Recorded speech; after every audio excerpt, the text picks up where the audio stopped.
Hello everyone, I am the storyteller and I am here to help you today. I know you use this video to fall asleep, so before that, like the video and subscribe to the channel. Also, where are you from and what time are you watching? Now get comfortable and relax. The moment I stepped into the house, something felt wrong. Not obvious, just a slight dissonance at the edge of perception, like a perfectly tuned piano with one string stretched a quarter tone flat. Most people wouldn't notice, but after 15 years of audio engineering, my ears had become hypersensitive instruments. Sound was my life, my obsession, my profession. And there was something deeply unsettling about the acoustics of this place. I had rented the old Victorian specifically for its isolation. Perched on the edge of a mountainside in western Montana, the nearest neighbor was 3 miles down a winding dirt road. Perfect conditions to record my breakthrough album. The project that would finally establish me as more than just another technician twisting knobs for more talented artists. At 30, I was running out of time to make my mark. This album would be my legacy. The real estate agent had mentioned something about the previous tenant leaving abruptly, a composer who'd lived here for just 4 months before breaking his lease. I didn't press for details. The price was right, and the house's natural reverb was exceptional, with high ceilings and hardwood everything. The spacious living room would serve as my main recording space, while a small room upstairs would become my mixing studio. Setting up my equipment took 3 days. I arranged my microphones meticulously, positioning them to capture the room's natural acoustics.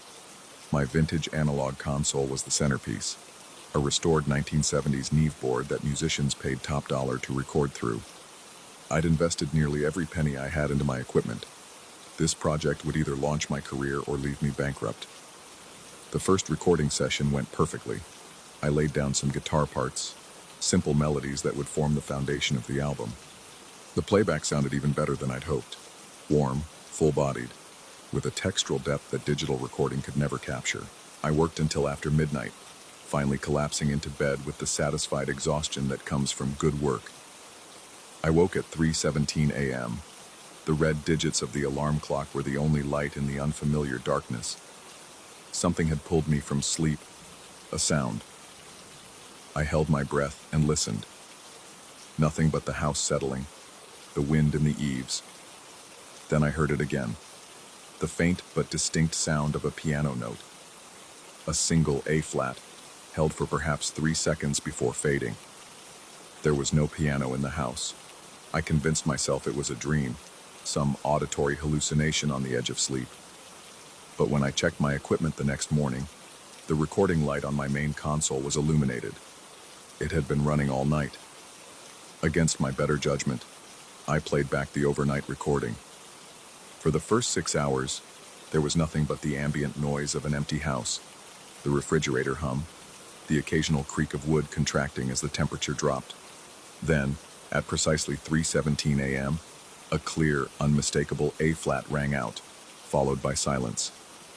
3 minutes later, a G, then an E-flat. The notes were crisp, deliberate, spaced exactly 3 minutes apart. The final note came at 3:29 a.m., a low C that seemed to vibrate at a frequency that made my teeth ache. I told myself there had to be a rational explanation. Perhaps I'd picked up interference from an AM radio station, or maybe there was some bizarre acoustic phenomenon caused by the mountain winds passing through the house's old ductwork. I spent that day soundproofing my studio space, sealing windows with foam insulation and hanging heavy blankets over door frames. The second night, I made sure to switch off all recording equipment before going to bed. I even unplugged the main power conditioner, ensuring that nothing could activate without my knowledge. I slept soundly until dawn, but when I entered the studio that morning, the equipment was running, somehow reconnected to power. The recording light glowed red, and the analog reels of my tape machine rotated slowly. My throat tightened as I approached the console. The master fader was pushed all the way up, and the VU meters danced with input I couldn't hear. The playback revealed more notes, different this time, forming what sounded like the beginning of a melody. The sequence repeated 4 times throughout the night, each iteration more complex, with subtle variations in timing and intensity. It was as if whatever was creating this music was practicing, refining, learning. I spent that afternoon in town, seeking any information about the house's history. At the local historical society, an elderly volunteer regarded me with undisguised concern when I mentioned my address. She explained that the house had been built in 1897 by a composer named Elias Blackwood, who'd claimed to have discovered what he called the music of the spheres, harmonic patterns that supposedly existed in the space between worlds. According to local legend, Blackwood conducted experiments in the house, attempting to create music that would serve as a bridge between dimensions. He disappeared in the winter of 1901, leaving behind pages of bizarre musical notation and journal entries describing entities of pure sound that communicated through his instruments.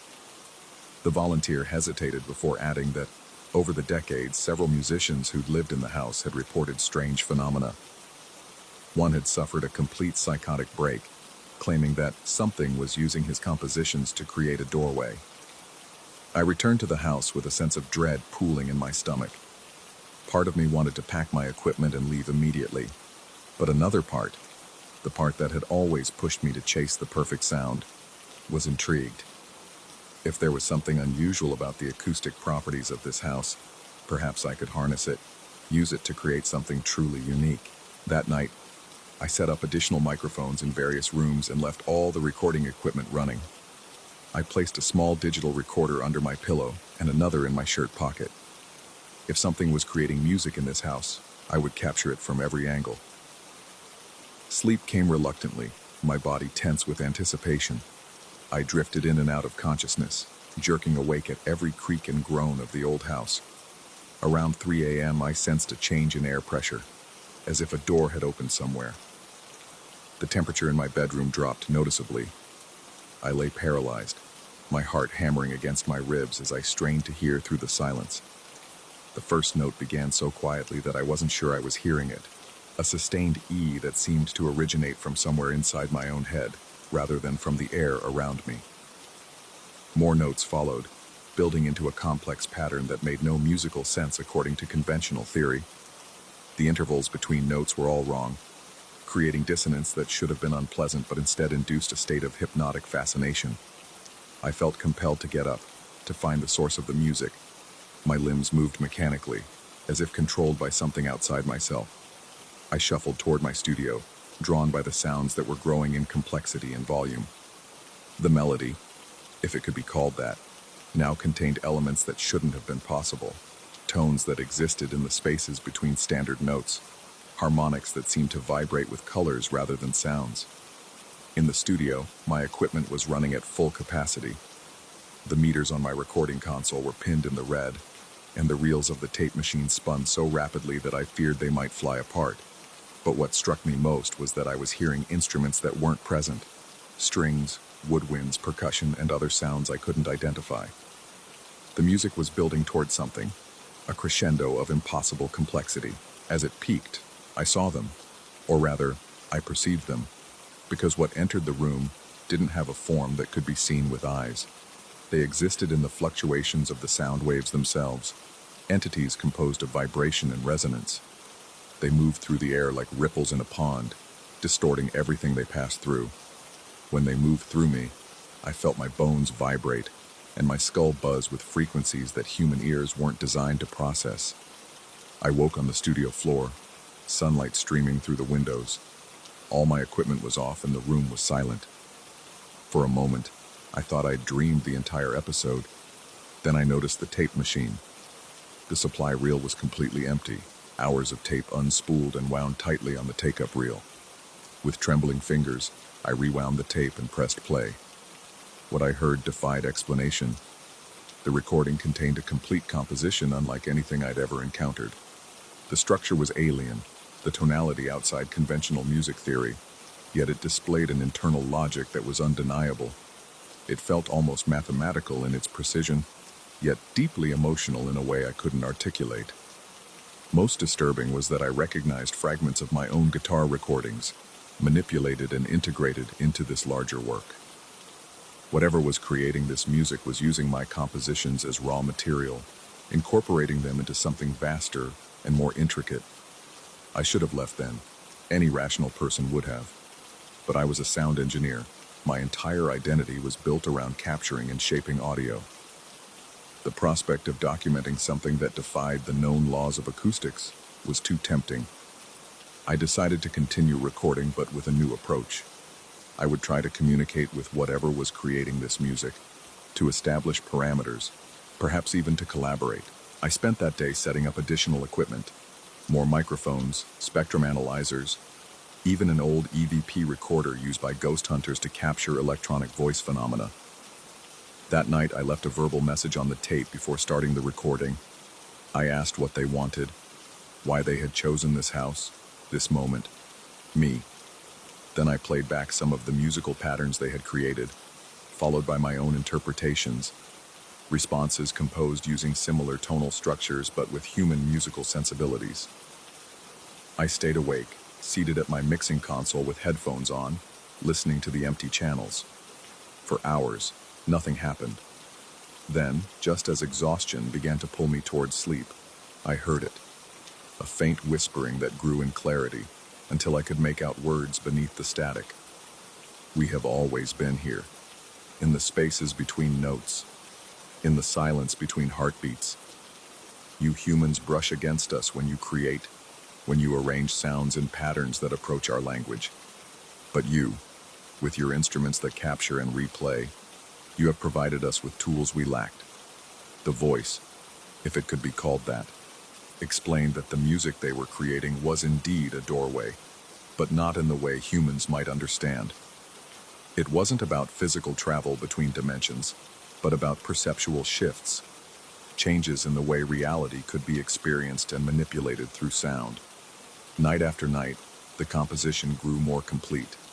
I began to understand fragments of its structure, how certain combinations of frequencies created effects that could alter consciousness, how rhythmic patterns could synchronize with brainwaves to induce specific mental states. I contributed my own elements, guided by suggestions that came through the recordings. My sleep became fragmented, my days a blur of technical adjustments and obsessive analysis of each night's progress. I lost weight. Friends who called went straight to voicemail. The album I had come here to create was forgotten, replaced by this all-consuming collaboration with entities I couldn't see or touch, but whose presence I could feel with increasing intensity. As the composition neared completion, strange phenomena became more pronounced. Objects moved when I wasn't looking. Temperatures in rooms fluctuated wildly. The electrical system of the house became erratic, lights dimming and brightening in patterns that matched the rhythmic structure of the music. Most disturbingly, I began to experience moments where reality itself seemed to waver, like heat distortion above hot pavement. During these episodes, I glimpsed overlapping versions of the room I was in, the same space but with subtle differences, as if I was seeing multiple possibilities existing simultaneously. The entities explained through our recorded exchanges that the completed composition would create a sustained state where these perceptual boundaries remained fluid. They spoke of it as liberation, freedom from the tyranny of experiencing reality through a single fixed perspective.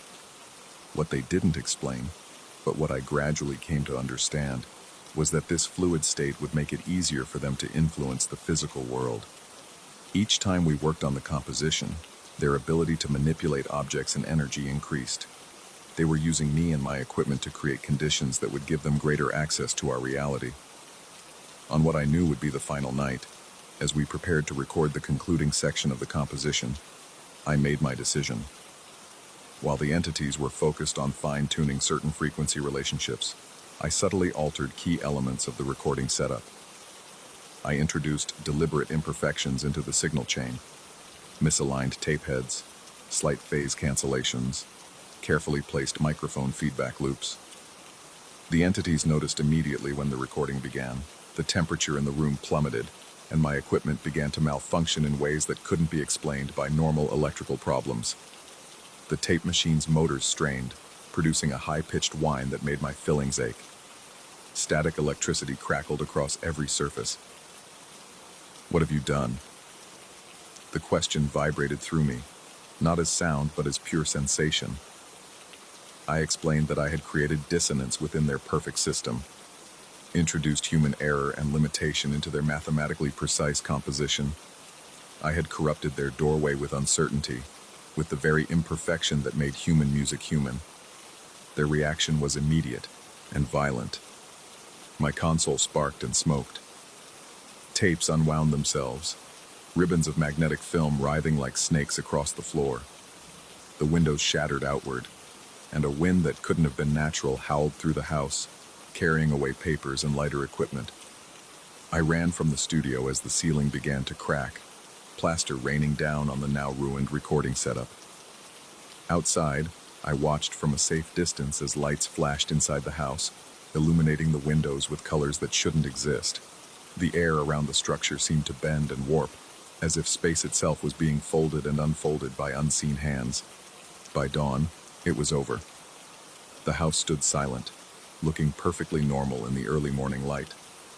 I approached cautiously, half expecting to find it transformed or damaged beyond recognition. Instead, everything was as it had been when I first arrived, except for my studio, where every piece of equipment was rendered useless, circuits fried, moving parts fused together, tape and wiring melted into abstract sculptures. I salvaged what I could and left that afternoon. Before departing, I buried the master tapes deep in the woods behind the house. Even corrupted and incomplete, I couldn't risk anyone ever trying to reconstruct what we had created. I never returned to sound engineering. These days, I live in a small apartment in the city, surrounded by constant noise, traffic, neighbors, the hum of urban life. I find comfort in these ordinary sounds, in their randomness and imperfection. Sometimes, when I'm between sleep and waking, I think I can still hear fragments of that composition playing at the edges of perception. In those moments, I focus on the mechanical ticking of my bedside clock, anchoring myself in its rigid, predictable rhythm until the other sounds fade away. But on particularly quiet nights, when I catch myself listening too carefully to the silence, I turn on every noise-making device I own: television, fan, radio, anything to fill the room with sound. Because I know what exists in perfect silence, in the spaces between notes, in the pauses between heartbeats. And I know they're still listening, waiting for someone else with the right equipment and the wrong curiosity to help them finish what we started. Story 2. The first time I noticed something was wrong at Le Patrimoine wasn't when the knives rearranged themselves overnight. It was the taste of my own cooking, suddenly elevated beyond my capabilities, carrying notes I'd never consciously added. Something had changed in the century-old kitchen, and whatever it was seemed to be using my hands. I'd been the sous chef at Le Patrimoine for just under 3 months when the incidents began. The restaurant occupied the ground floor of what was once a grand estate dating back to the 1880s. Located in New Orleans' Garden District, it had survived hurricanes, fires, and multiple renovations. The building whispered with history, creaking floorboards, ancient pipes that clanged at odd hours, and the distinctive smell of old wood and settled time. Chef Marceau had hired me, despite my limited experience in fine dining. He'd tasted my food at a local bistro and claimed to recognize something in my approach to flavors that he couldn't articulate. My technique needed refinement, he admitted, but insisted technique could be taught while instinct could not. I was grateful for the opportunity, though I should have questioned why such a prestigious establishment had trouble keeping sous chefs. During my first 2 months, everything progressed normally. I learned the menu, adapted to the pressures of service at a Michelin-starred restaurant, and began to find my rhythm. Then came the night I stayed late to perfect a sauce for a new special. Everyone else had gone home hours earlier. I was reducing a stock when I felt a sudden drop in temperature. The hair on my arms stood on end as goosebumps spread across my skin. The overhead lights flickered briefly, and from the corner of my eye I caught movement by the hanging pots. A copper saucepan swayed gently as if someone had just bumped into it, but I was alone in the kitchen, standing 6 feet away. I dismissed it as a draft from the ancient ventilation system and continued working. As I turned back to my stock, I noticed something peculiar about my reflection in the polished steel backsplash. For a fraction of a second, My hands appeared to be chopping something, though I was actually stirring the pot. When I focused on the reflection, everything matched my movements once again. Exhaustion, I decided. I'd been working 16-hour days for weeks. The next morning, I arrived early to prep and discovered all the knives had been rearranged in their magnetic strips. Chef Marceau was already there, muttering about the closing crew's carelessness. No one admitted to touching the knives, but we all assumed someone had cleaned the strips and replaced them incorrectly. That evening, I added the final touches to my sauce. Chef Marceau tasted it, and his eyes widened with an expression I couldn't quite read. Surprise, certainly, but tinged with something else. Concern? Fear? "This is unexpected," he said carefully. "What did you add?" I listed the ingredients, all standard for the recipe. He shook his head. "There's something else. Something I can't identify." The sauce became the talk of the evening. Customers requested extra portions, some asking if they could purchase containers to take home. One regular diner, a stoic judge who rarely offered compliments, asked to speak with me personally. The intensity in his eyes as he described the pleasure the sauce gave him made me uncomfortable. He spoke of it like an addict describing a fix. That night, I stayed late again to document the recipe exactly, convinced I must have accidentally added something extraordinary. As I worked in the empty kitchen, I noticed the temperature dropping again.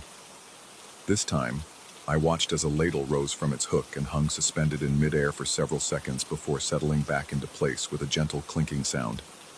My heart hammered against my ribs as sweat beaded on my forehead despite the sudden chill. I turned slowly toward the large mirror that hung at the end of the line, used to monitor the pass without turning around. My reflection stood as I did, spatula in hand, but as I watched, frozen in place, my reflection's arm moved independently of mine, reaching for a container I couldn't see and adding phantom ingredients to an invisible pot. I dropped the spatula and backed away. My reflection matched my movements again, but its expression seemed to hold a knowing smirk mine didn't possess. The fluorescent lights buzzed loudly, drowning out the sound of my ragged breathing. I fled the kitchen, convinced I was having some sort of breakdown from exhaustion.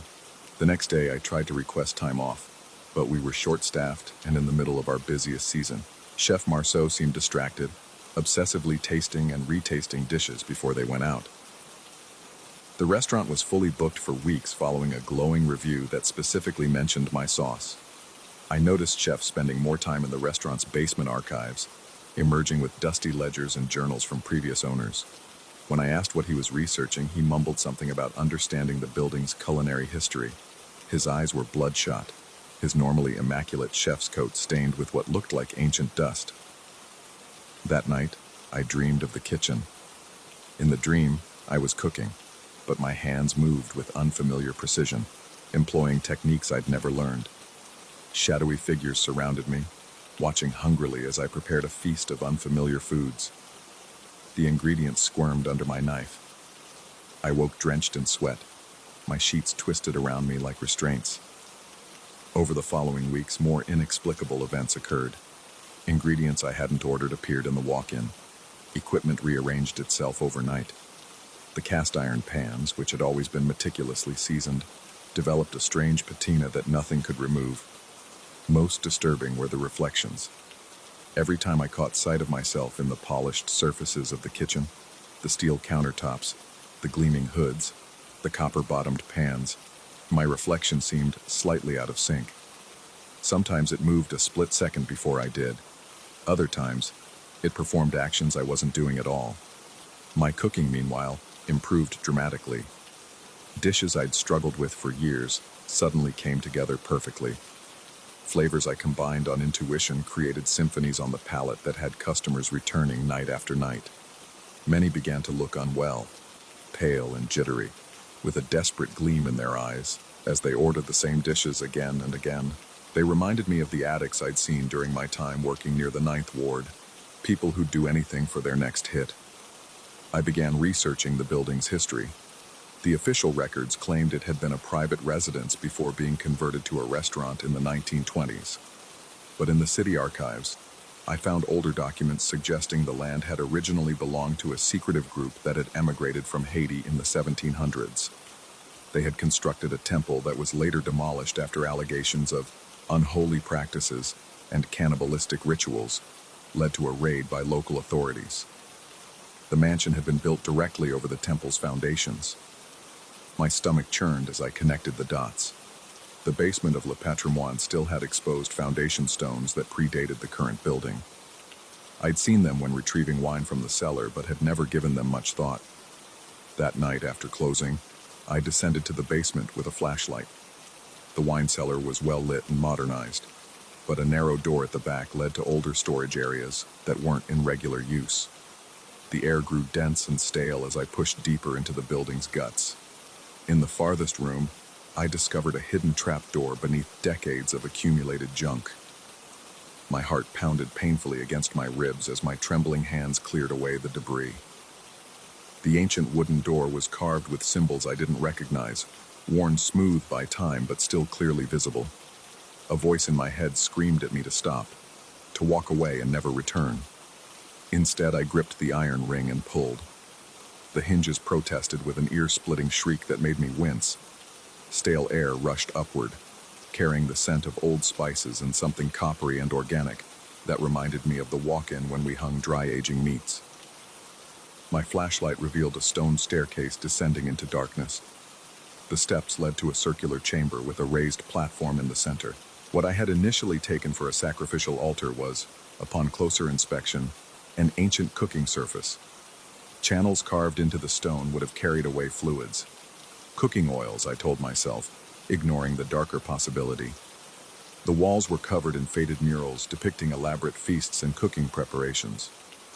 As I shined my light across them, I realized with growing horror that the ingredients being prepared were unmistakably human.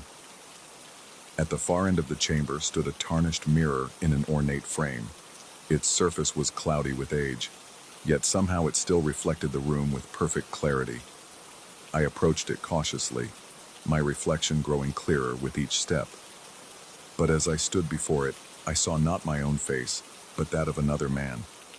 He wore chef's whites of an ancient, unfamiliar design, stained dark with substances I didn't want to identify. His eyes met mine, and his lips curled into a smile of recognition. Behind him, behind me, shadowy figures gathered around the cooking platform, their features indistinct except for their hungry, anticipatory expressions. My reflection began to move independently, demonstrating cooking techniques with practiced, elegant movements. Though there was no sound, I somehow understood he was teaching me, showing me the culinary secrets that had made my recent dishes so irresistible. I stumbled backward, dropping my flashlight. It rolled across the floor, casting wild shadows that seemed to dance with gleeful malice. The temperature plummeted, and I felt invisible hands grasp at my chef's coat, trying to pull me toward the platform. My mouth went desert dry as pins and needles spread across my skin. I scrambled up the stairs on all fours, terror lending me speed I didn't know I possessed. I locked the trapdoor and fled the restaurant, driving home in a state of blind panic. My hands shook so violently I could barely grip the steering wheel. Every time I checked the rearview mirror, I expected to see the ancient chef staring back at me. In the safety of my apartment, I gulped down 2 fingers of whiskey and tried to make sense of what I'd discovered. The restaurant stood on the site of an ancient cult that had practiced ritual cannibalism disguised as haute cuisine. Somehow the spirits of those original chefs were using me, using us, to continue their practices. My improved cooking wasn't the result of my developing skills, but of an otherworldly influence guiding my hands. And worse, whatever ancient flavors or techniques they were introducing through me were creating a form of addiction in our customers. The desperate look in their eyes, their compulsive return despite growing ill, they were being prepared for something. Fattened up like livestock, I realized with a wave of nausea. I called in sick the next day and the next, ignoring Chef Marceau's increasingly frantic messages. On the 3rd day, he appeared at my door. His skin had a grayish pallor, and dark circles rimmed his bloodshot eyes. He'd lost weight, his chef's coat hanging loosely from his shoulders. He admitted he'd known about the building's history when he bought the place 5 years ago, but hadn't believed the stories of hauntings and curses. Then his first sous chef began producing dishes of extraordinary quality, drawing crowds and acclaim. When that chef left suddenly, claiming to see things in the mirrors, another took his place and experienced the same uncanny improvement. Each fled eventually, and each time, Chef Marceau had to find a replacement who had the right instinct, who was receptive to the influence of the temple's original chefs. He begged me to return, not to escape the influence, but to embrace it. The restaurant was more successful than ever. Reservations were booked months in advance. Food critics were calling it the most important culinary destination in America. I refused, explaining what I'd seen in the basement. The ancient altar designed for preparing human flesh. The addictive quality developing in our customers. Chef Marceau listened with an unsettling calmness, then admitted he'd already discovered all of this. He'd been consulting the journals of the previous owners, many of whom had embraced the dark influences and risen to culinary stardom before meeting unfortunate ends. He believed we could control it, channel the knowledge without surrendering to the darker aspects of the ritual. I wasn't convinced. The pallor of his skin, the tremor in his hands as he spoke. He was already losing himself to whatever entity resided in those mirrors. I packed my belongings that night and left New Orleans, driving until exhaustion forced me to stop.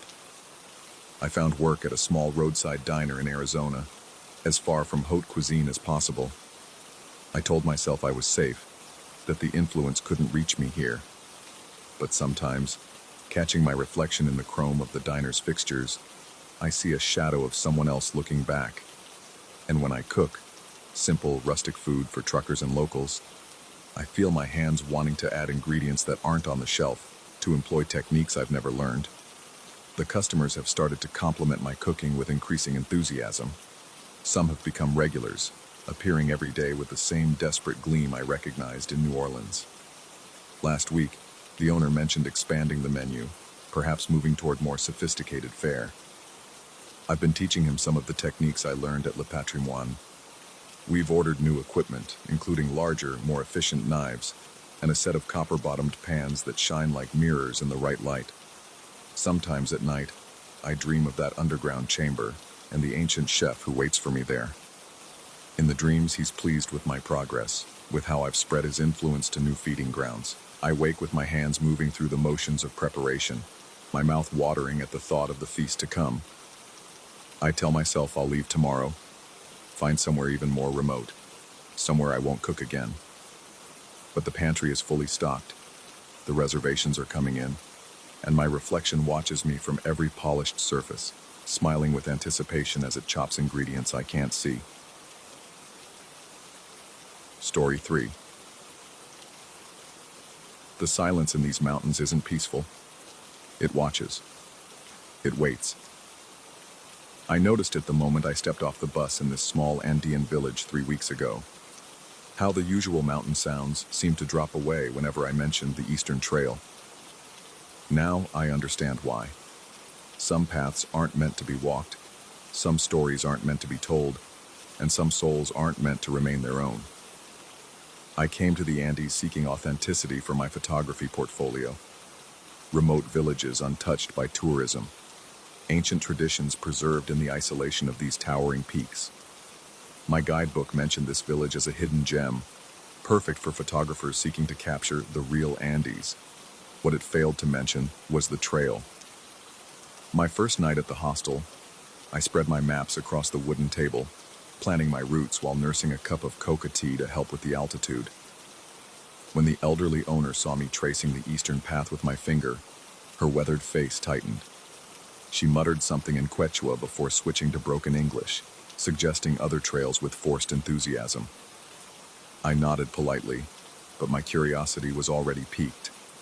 What could be so special about that particular route?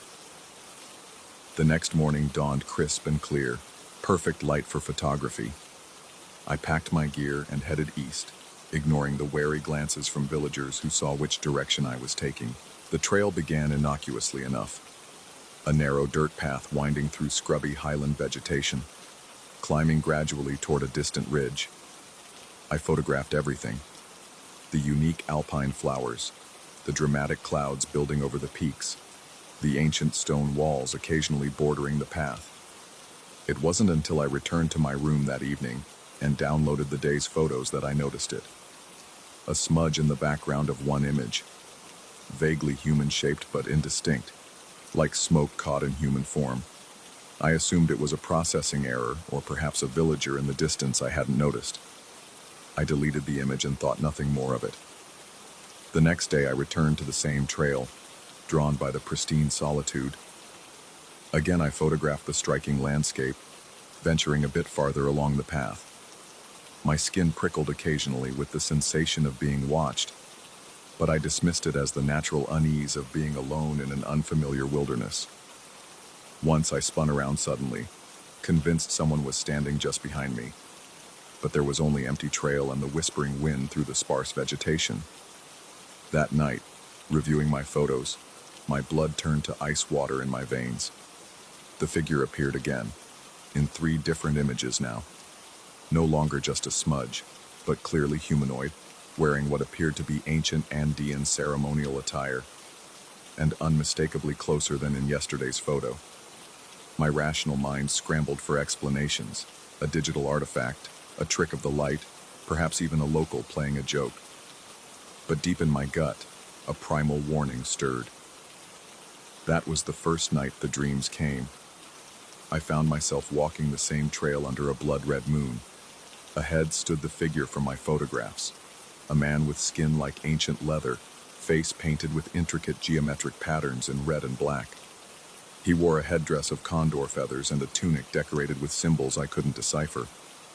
He didn't speak, merely raised a gnarled hand toward me, palm displaying a spiral pattern that seemed to swirl hypnotically the longer I stared.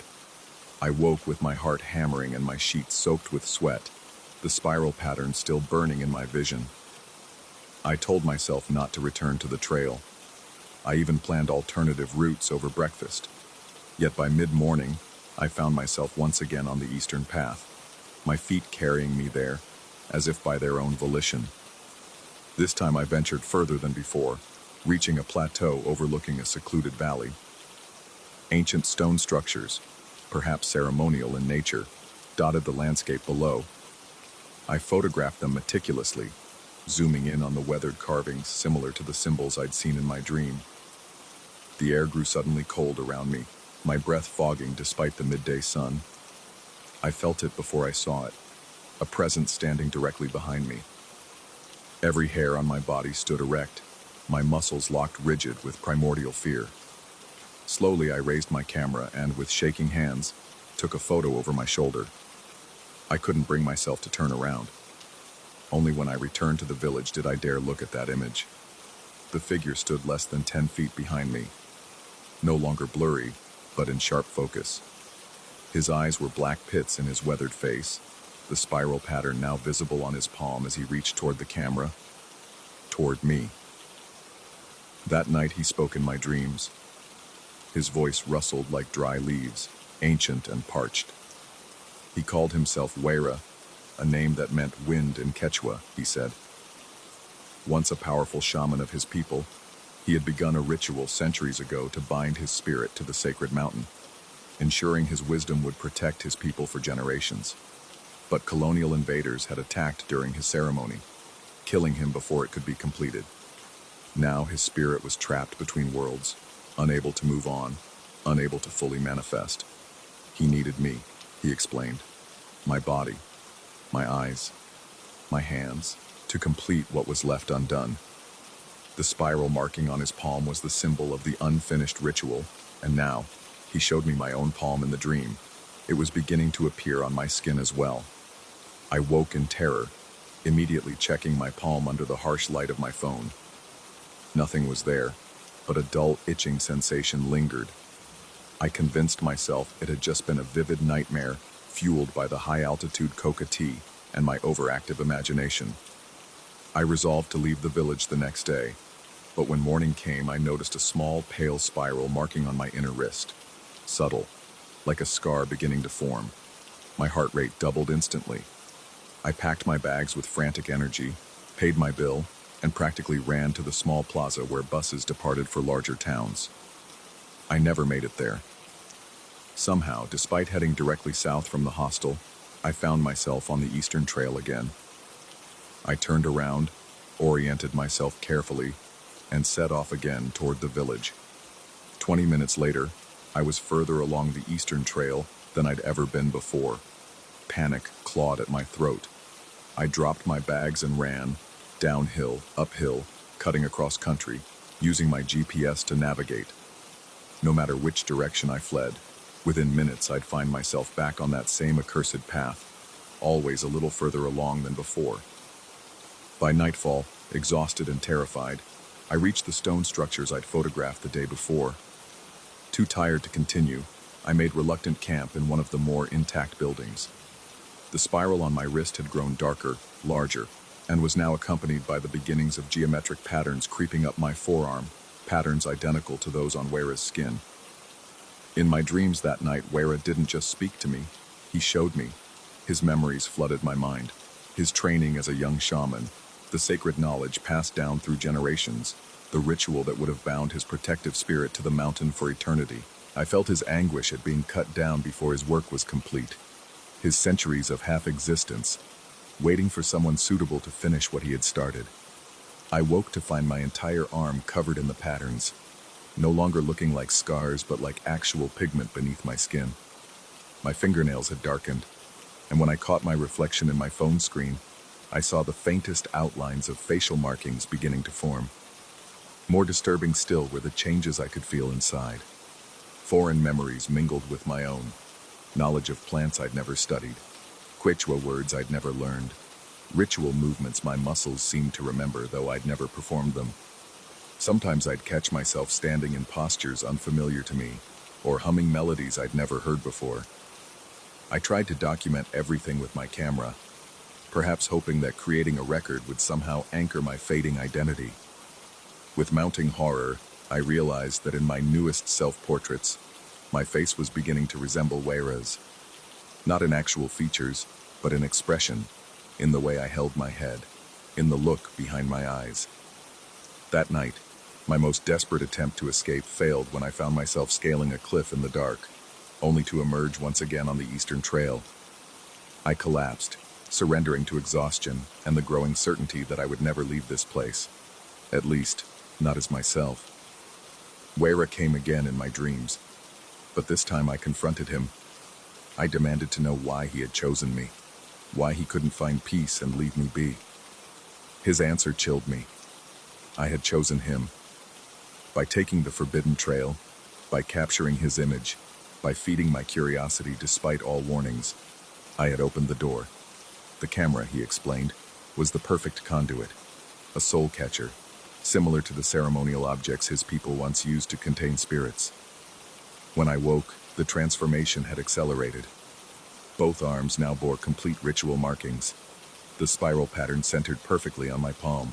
My face and my camera screen showed geometric lines forming across my cheeks and forehead. Wera's memories now flowed continuously alongside my own, sometimes making it difficult to remember which experiences belonged to me. What terrifies me most is not the physical transformation, but how increasingly right it feels. The panic has given way to a strange acceptance. The knowledge flowing into me feels valuable, important. The ritual Wera needs to complete seems increasingly meaningful, even necessary. Today marks 3 weeks since I first arrived in this village, 7 days since I first set foot on the Eastern Trail. I've set up my camera to document what happens next. Tonight, under the same moon phase when Wera began his ritual centuries ago, I will return to the stone circle in the valley. I will use the knowledge that now fills my mind to complete the binding ceremony.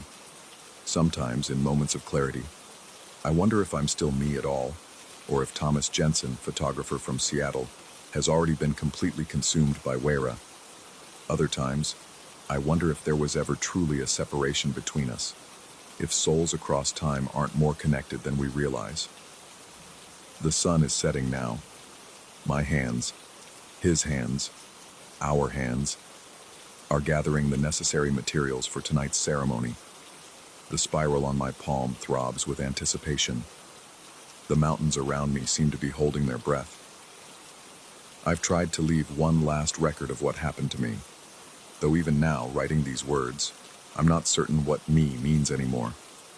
Is it the frightened photographer who first stepped onto the forbidden trail? Or the ancient shaman who will finally complete his sacred duty tonight? Perhaps by dawn, the distinction won't matter. If you're reading this and see my photos, know this. Some trails are avoided for a reason. Some mountains keep what walks upon them. And some stories, like mine and Wera's, were always destined to become one. Story 4. And I remember the first time I felt truly unsettled, as if something in my ordinary life had cracked open to reveal a sliver of horror I'd never suspected. It was late, maybe past midnight, and I was staring at the dull blue light of my living room lamp reflecting against the window. For a moment I thought I saw a silhouette moving across the glass, but the darkness swallowed whatever shape might have been there. My heart thumped once, hard, and then settled into a rapid, relentless rhythm. I tried to calm myself by drawing a slow breath, but a sudden chill crept up my spine. That was the beginning, though I didn't realize it then, of a nightmare that would make me question my sanity and test the limits of my courage. My name is Martin, and at the time, I was 28 years old, working as a barista in a small, cozy coffee shop nestled between two antique stores on a quiet street. Before all this happened, I prided myself on being level-headed. My friends joked that I was too grounded to be spooked by anything, and I used to chuckle when I'd hear eerie stories from customers. But then the notes began arriving, each one a little stranger than the last, and soon enough, I was left wondering if I was losing my grip on reality. It started off innocently, or so I thought. One morning, I found a small piece of folded paper on the counter next to the espresso machine. There was no name on it, no clear indication of who had left it. Inside, it simply read, "I see your kindness." It felt strangely personal, but not necessarily threatening, more like a compliment I hadn't asked for. At that point, I assumed it was just a shy customer's way of expressing gratitude for a friendly smile or a well-crafted latte. There were regulars who often left little notes, typically to thank me for a good coffee or a pleasant conversation. The next note appeared about a week later. This time it wasn't on the shop counter, but on the small table where I usually stacked disposable cups. When I unfolded it, I could swear I smelled a faint trace of something metallic. The message read, "I've taken a piece of you to keep." A shiver rippled through me. I didn't understand what it meant. I glanced around the shop, but most customers were busy checking their phones or reading books, immersed in their own worlds. No one appeared to be watching me. My pulse sped up, but I tried to brush it off. Maybe it was just a tasteless prank. Soon, I began receiving odd little gifts in the staff break room as well. A broken pocket mirror with smeared red stains on one side, a key to a lock I didn't recognize, and most disturbingly, tiny plastic bags that contained hair or small clippings of nails. At first, I thought it might have been some bizarre joke among co-workers, though none of them seemed the type to pull such twisted pranks. They all looked just as creeped out as I felt whenever I mentioned it. The metallic scent from the second note lingered in my memory. After a few days, I realized the red stains on the pocket mirror looked too much like dried blood. My hands trembled when I held it. My mouth felt dry, as if I couldn't form enough saliva to swallow. The break room lights, usually warm and comforting, suddenly seemed glaring and harsh, highlighting every imperfection in the small mirror's cracked surface. It was around this time I started checking over my shoulder while I worked, half expecting someone's gaze to pierce me from the corner of the room. In the following weeks, the gifts and notes grew more disturbing. A small music box was left by the garbage bin outside the shop. When I opened it, there was a tuft of dark hair tied with a piece of string. Another time, I found a small envelope with an ancient-looking coin coated in what seemed like rust, or something darker. Each discovery made my heart pound so fiercely I could hear the rush of blood in my ears. My coworkers reassured me that we had security cameras, but the camera feed never showed anyone clearly placing these items. It was just black static or frames lost to some technical glitch whenever I tried to replay the footage. One night, after closing, I stayed behind to clean the machines.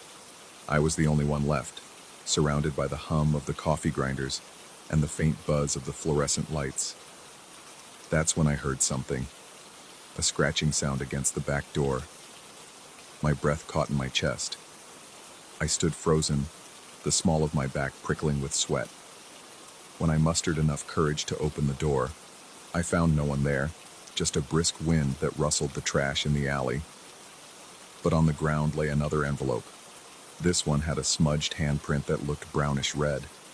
My entire body shook as I picked it up, certain I should just throw it away. Instead, I opened it. The paper inside had 5 words scrawled in a shaky hand. "Soon you'll be with me." The next morning, I woke up in my apartment and decided that I needed more than the shop's cameras for peace of mind. I installed a small camera in my living room and another in my bedroom. Nothing sophisticated, just basic devices connected to my computer. Over the next few days, I began to review the footage every morning, hoping I'd find nothing unusual. I tried to rationalize that these gifts and notes might simply be left at the shop, not necessarily meant to carry over into my private life. But then I started noticing small discrepancies in my apartment. A photo frame on the bookshelf facing a different direction than usual, a chair slightly pulled out from under the table, my coffee mug placed on a counter I never used. It felt like subtle intrusions, as though someone was testing how much they could tamper with my space without me noticing. My palms would get clammy whenever I walked through the front door, worried about what I might find out of place next. Eventually, I reviewed the recordings and saw something I can never forget. At around 2 in the morning, there was a slight flicker in the video feed. Then, out of nowhere, a shape appeared in my living room. A woman dressed in dark clothing.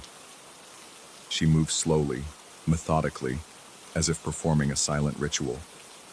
My heart nearly stopped when I saw her hold up a small object, a lock of hair, possibly mine, and tie it to a bundle of something else.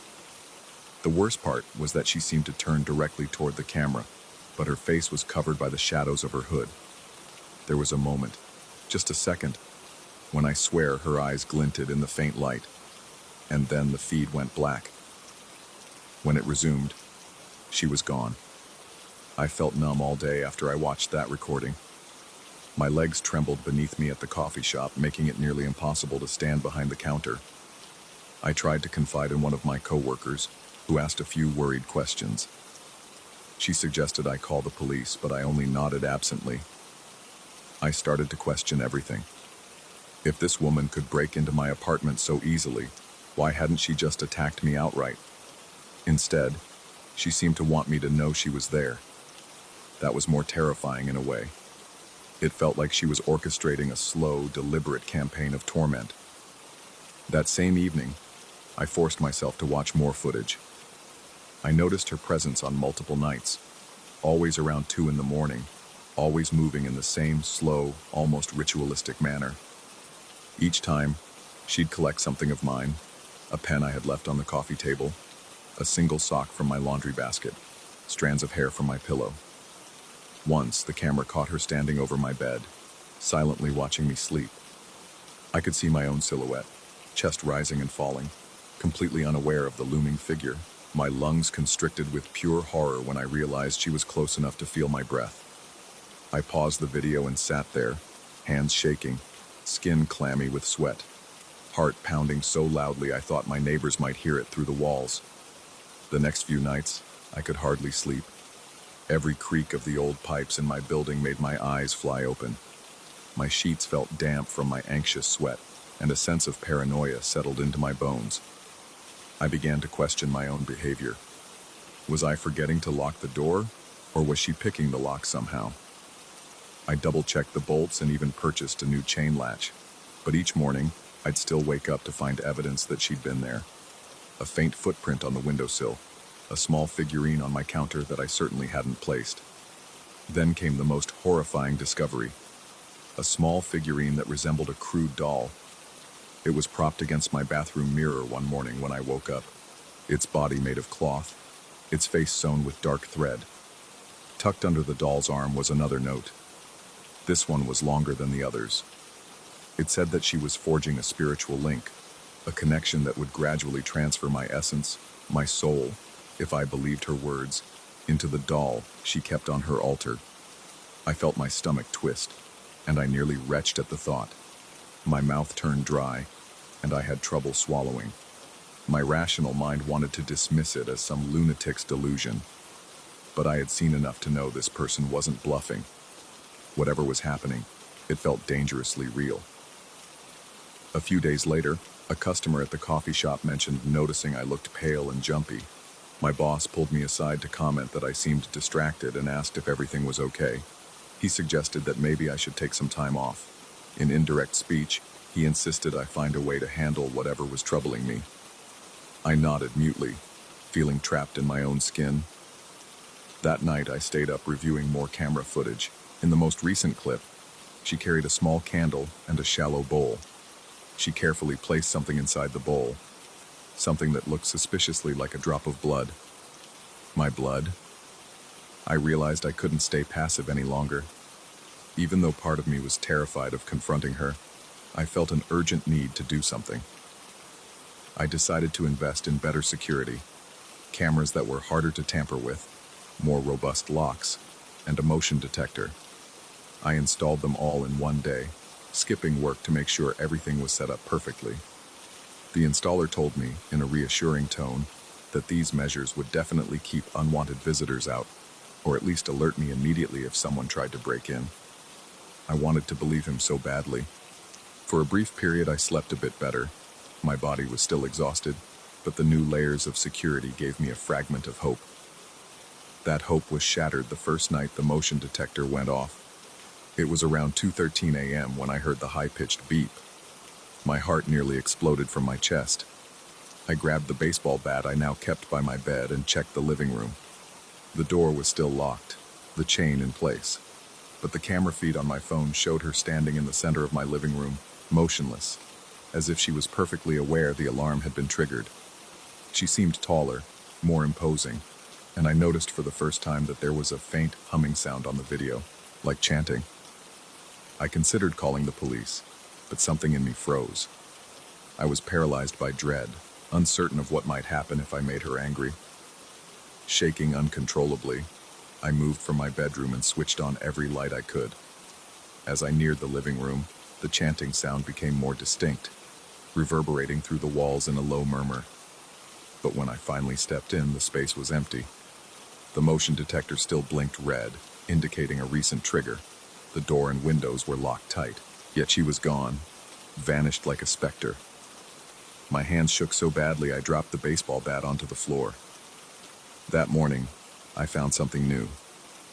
A small bag containing a few drops of what looked like blood and a scrap of fabric cut from one of my shirts. A note read that the bond was almost complete, that my soul was nearly tethered to the doll. My vision blurred, and I had to grip the kitchen counter to steady myself. It was as if my reality was spiraling out of control. The rest of that day was a feverish blur. I spent hours pacing my apartment, feeling like the walls were closing in. My head pounded with an ache that refused to subside. I questioned whether I was cursed, marked by something beyond my understanding. The next few days were torture. Every time I shut my eyes, I imagined her silhouette hovering in the corner of my bedroom. Shadows that once seemed ordinary took on menacing shapes. I drank cup after cup of strong coffee, trying to ward off exhaustion, yet the lack of sleep was destroying my nerves. Sometimes I caught myself nodding off in the break room at work, jolting awake with my heart hammering, convinced she had whispered my name. People around me started giving me strange, concerned looks, but I no longer cared. My only focus was on surviving these nights. Finally, I decided I had to face her. Another note had arrived, stating that on the next full moon, the transfer would be complete. I had no idea what that truly meant, but it filled me with an indescribable terror. I refused to let my life be stolen by some deranged ritual. So on that night, I stayed up, lights off, camera ready, every sense on high alert. Around 2 a.m, I heard a soft scrape of metal against metal at my front door. My lungs seized, and my blood felt like ice in my veins. but I kept my grip tight on the baseball bat and forced myself to remain still. I couldn't see her at first. I only felt an oppressive presence in the darkness. Then, from the corner of my living room, a tall figure slowly emerged. Even with the hooded cloak, I sensed her eyes scanning the room, searching for me. My heartbeat thundered as I snapped on the light and yelled for her to stop. She remained eerily calm, lifting her head to reveal only the hint of a face in the shadows. There was no immediate rush, no direct confrontation. Instead, she raised a small, ragged doll, one that looked suspiciously like the one I had found in my bathroom, and held it out as if presenting her prized possession. I felt a wave of nausea. My breath turned ragged, and my skin broke out in a cold sweat. Despite my fear, I forced myself to step forward. My muscles trembled with each movement, but I managed to shout that this was going to end. I didn't care how unhinged I sounded. I demanded she leave. She tilted her head almost curiously, then, in a single swift motion, moved her hand in a strange pattern over the doll. The air seemed to thicken, and for a split second, I felt my vision blur, as though I was about to pass out. My legs weakened, nearly giving out beneath me, but I clung to what little courage I had. Before I could lose consciousness, I swung the baseball bat, not at her, but at the wall right behind where she stood, hoping to startle her. The crash was deafening. A picture frame shattered. The sudden noise seemed to break the ominous spell. She took a step back, and in a blink, she sprinted toward the door, disappearing into the hallway with uncanny speed. For several minutes, I stood there, bat in hand, chest heaving, sweat pouring down my forehead. My entire body was shaking so violently that I had trouble catching my breath. The doll was gone. She'd taken it with her. But so was she. When I finally dared to look out into the hallway, there was no trace of her. No footsteps, no shadows, just emptiness. In the aftermath, I called in sick to work for a week, locking myself in my apartment, triple-checking every camera feed. I never saw her on the footage again. Oddly enough, the notes stopped coming. It was as if she had abandoned her plan, or at least paused it. My apartment no longer felt entirely safe, but at least I was the only one inside. The cameras no longer displayed her unannounced visits.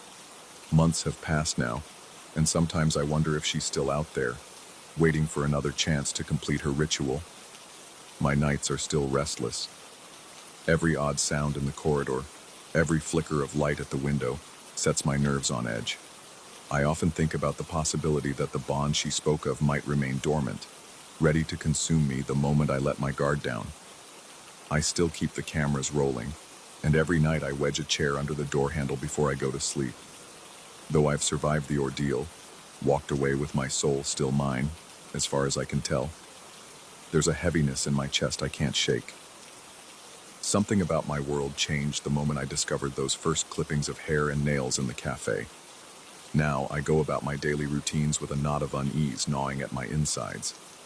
Even during the brightest hours of the day, when I'm chatting with customers or wiping the espresso machine clean, I feel the lingering chill of that encounter. It's as if my reality has been permanently warped by her presence, by the knowledge that real horror isn't always dramatic or bloody. Sometimes it's just the quiet certainty that someone is out there, watching, someone who believes they have a claim on your very soul. And as I write this, my pulse quickens once again, because I realize I've spent the last few minutes rechecking the corners of my bedroom. Even with the lights on, the corners seem darker than they should be. Every now and then, I catch myself wondering if she left a piece of herself behind, just enough to keep the link alive. I can't see it, but I sense it in every flicker of a shadow and every unfamiliar sound at night. The closest thing to peace I've found is the fragile comfort of having survived. But if her intention was to leave me forever changed, terrified of what lurks in the dark, she succeeded, and I can't help but feel that it's far from over. Story 5. The night I first arrived at the property, the sky was a bruise of deep purple and black, with the moon half hidden behind jagged clouds. An uneasy wind rustled the tall grasses, carrying a peculiar hush across the land. as though it were holding its breath. The main house, an aging relic of faded grandeur, loomed at the end of a winding driveway. Even from a distance, its windows stared like vacant eyes. The silhouette of a squat tool shed squatted near the tree line, barely visible in the gloom. Standing there in the driveway, suitcase in hand, I felt a rush of cold dread that clung to my lungs. Something about this place felt guarded, as if it resisted my very presence. My heart thudded unevenly in my chest, and I struggled to inhale a steady breath. I never expected to feel that kind of unnamed tension so soon, but it latched onto me like a leech. I had been hired to restore the main house, a century-old mansion known locally for its historical significance. People said the architecture was a testament to some lost style, an eclectic blend that defied neat categorization. Though I'm a professional architect with my share of strange projects, I found myself inexplicably nervous. The moment I stepped inside, the floorboards let out a prolonged groan, and a faint chemical smell, like old varnish or rotting wood, prickled my nostrils. A single bulb dangled from the high ceiling in the foyer, casting swinging shadows along the hallway. My palms felt clammy. I forced myself to focus on what lay ahead: measurements, sketches, and months of meticulous effort to restore this place to something habitable. Despite my best attempts to remain detached, there was a part of me that kept glancing at the windows, convinced I might see a figure peering in from outside. In the first week, the work proceeded without major issues.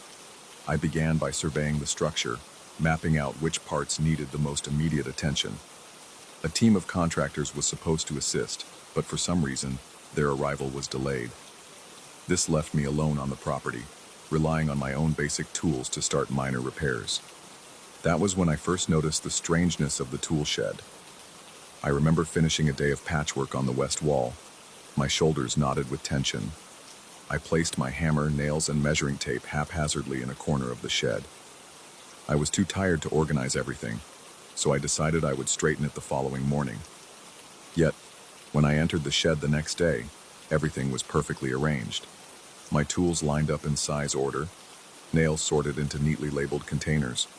My first thought was that perhaps the owner had visited and taken the liberty of tidying up. But the caretaker had told me the owner was out of the country. My heart hammered at the base of my throat as I stood in that small space, every hair on my arm standing on end. I felt scrutinized, like someone was watching from just behind my shoulder. Despite my unease, I carried on. Each day I left the shed in slight disarray, and each morning it was unnervingly organized. My attempts to dismiss it as a quirk of the property or some well-intentioned stranger failed to relieve the mounting anxiety. One evening I mustered enough courage to stay awake until after midnight, then quietly crept outside. I wanted to catch whoever was responsible. A flickering flashlight revealed the grass was still, the moonlight throwing shadows across the driveway. The shed door remained closed, yet when I opened it, I felt a sudden shift, as though I'd walked into a pool of frigid water. The air inside seemed almost solid, pressing against my skin. My breath caught in my throat. I found myself gasping, my heart pounding so hard I could feel the pulse in my temples. Still, there was no one there, only my tools, arranged in a pattern that made no sense to me, perfectly aligned on shelves and countertops. In desperation, I began examining the shed for hidden entrances or trapdoors. I found none. However, as I inspected the corners, a bizarre distortion caught my eye. When I stood in the center of the floor and looked at the far wall, the angles seemed wrong. If I tilted my head just slightly, the shed appeared longer than it had moments before. It was like I was peering through a lens that warped the edges of the space. My pulse echoed in my ears, and my stomach churned with a nauseating sensation. Time itself felt elastic, as if the seconds stretched whenever I was inside. Later, when I staggered out, exhausted and jittery, I discovered that a couple of hours had passed, though it felt like only minutes. Not long after that, the real horror began. One morning I walked into the shed to retrieve a tape measure. To my shock, I saw myself, another me, dressed in clothes that I had never worn, sanding down a wooden board on the workbench. This other version of me didn't even look up at first. I tried to speak, but the words stuck in my throat, replaced by a strangled squeak. Eventually, this doppelganger turned to face me with an eerily casual nod. Instead of forming clear words, it seemed to mouth something I couldn't decipher, then picked up a hammer and continued working. My lungs burned, and my skin broke out in cold sweat. Feeling terrified and disoriented, I stumbled backward out of the shed. My ears buzzed like they were filled with static. By the time I caught my breath enough to fling the door open again, the interior was empty. But the bench was covered with freshly sanded wood dust, evidence that I hadn't imagined the entire encounter. Over the next few days, it escalated. Each time I entered the shed, I risked finding different versions of myself. Some older, some younger, some with slight variations like a new scar on the forearm or a different haircut. My heart would pound so loudly I couldn't hear anything else. These other me's all seemed obsessed with some aspect of the restoration, leaving behind sketches of floor plans, half-built wooden frames, or cryptic notes describing structural changes for the mansion. My mind reeled with confusion.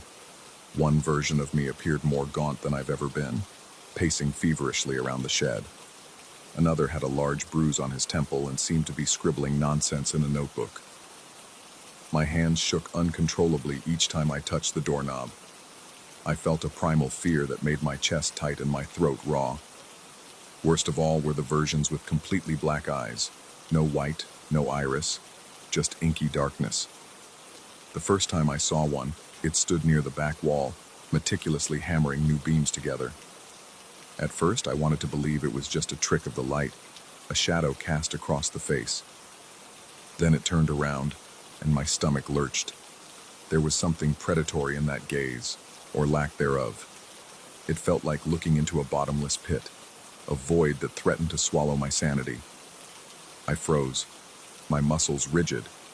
My breath came in ragged gasps and sweat trickled down my spine.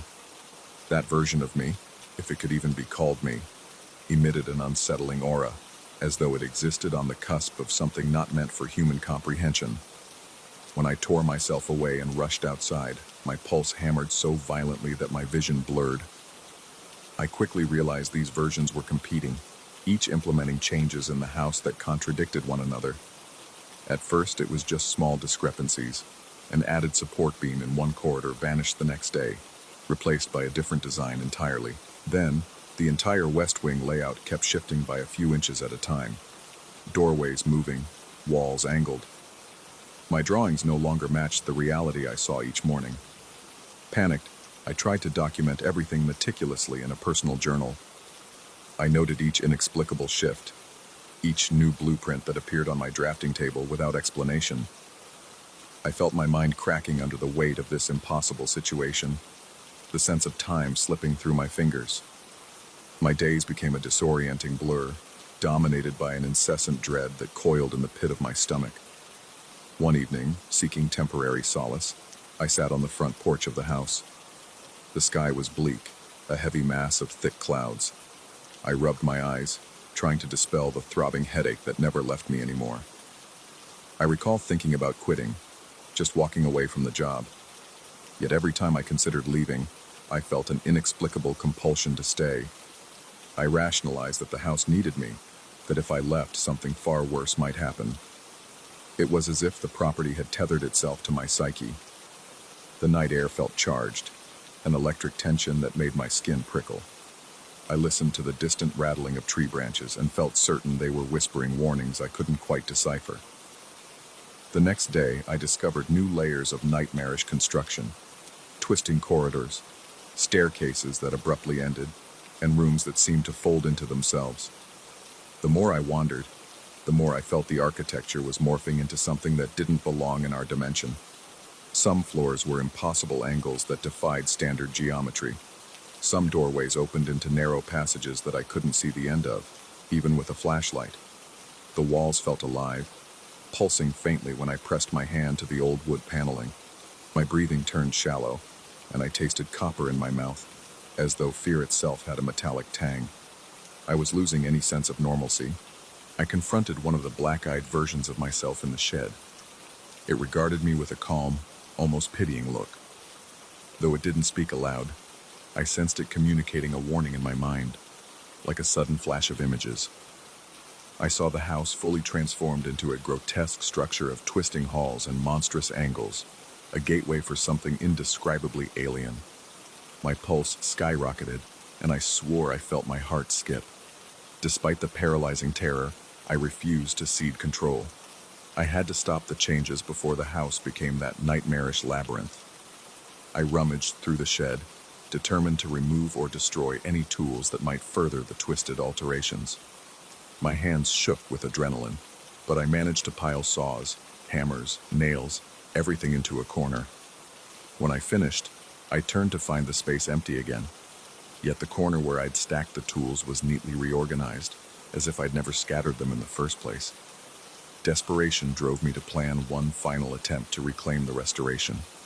That night I mapped out every inch of the house, using old blueprints from the local archive, hoping to restore it to its intended form. I bolted the shed door from the outside, even stacking heavy cinder blocks against it. My chest tightened with anticipation, my stomach quivering with fear. At dawn, I worked furiously, reinstalling beams and replacing any warped materials with fresh wood. Sweat soaked through my shirt. My arms quivered from the constant hammering. Every few minutes I glanced anxiously at the shed, expecting to see that door swing open. I half anticipated a swarm of alternate selves, some normal, some black-eyed, emerging to stop me. But the door stayed shut. For a heartbeat, I dared to hope I could succeed. By mid-afternoon, the house looked more stable, more like a place that belonged to this world. My head throbbed with exhaustion, and my heartbeat still pounded in my ears. As I climbed down from a ladder, I heard a low hum reverberate from the direction of the shed, like a deep bass note that rattled through my bones. My mouth turned dry, and a chill slid down my back. I grabbed my flashlight and went to check the shed one last time. The door was open. The cinder blocks moved aside without any sign of force. Inside, the geometry churned as though the walls were breathing in and out. Tools I had never owned hung from the ceiling, glinting with an unsettling sheen. In the center stood the black-eyed version of me, silent and unnaturally still. My insides twisted in raw panic.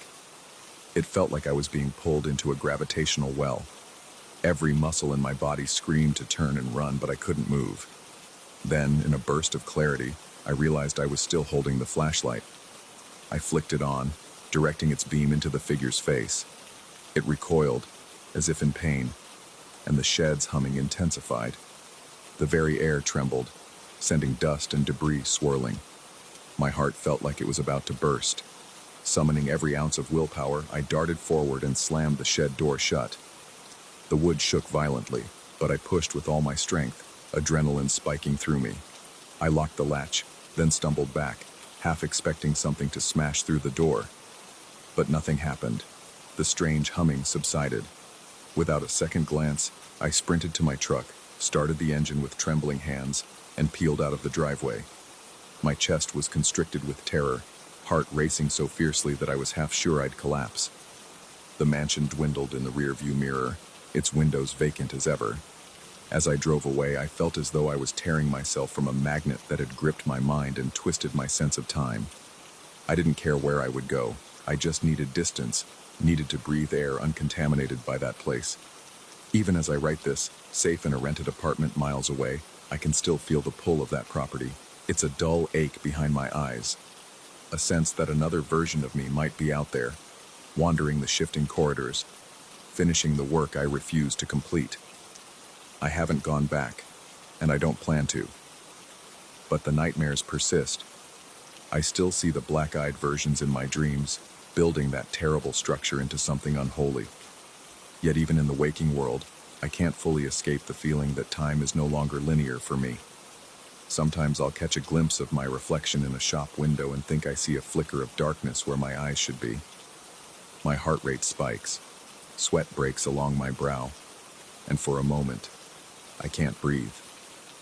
Then it's gone, and I'm left questioning whether my mind is truly fractured, or whether the shed opened a door that can't be shut. I'm haunted by the possibility that I've carried that malignant distortion of time with me. I might be free from the property, but I'm not free of its presence. I suspect I never will be. Story 6. The night air in Lisbon felt heavy, as if weighed down by centuries of secrets that refused to drift away into the Atlantic. There was a dampness to it that clung to my skin, making every hair on my arms prickle. Shadows of the narrow cobblestone streets seemed to stretch unnaturally long, creeping and flickering under the sparse street lamps. I remember the way my heart pounded, an involuntary drumbeat echoing in my ears, even though I had no idea why. Something felt wrong from the start, an unsettling pressure that whispered I should never have taken that turn. I had come to Portugal seeking archival records for my research into esoteric maritime histories. My focus was on certain explorers who vanished without a trace, leaving behind cryptic journals and strange relics.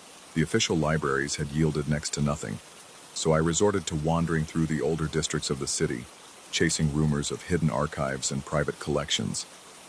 Thus, I found myself in a dingy alley, stumbling upon a modest sign that read, in faint lettering, Antiquidades. A single dusty window revealed a cluttered interior, shelves crammed with objects that glinted under a single overhead light.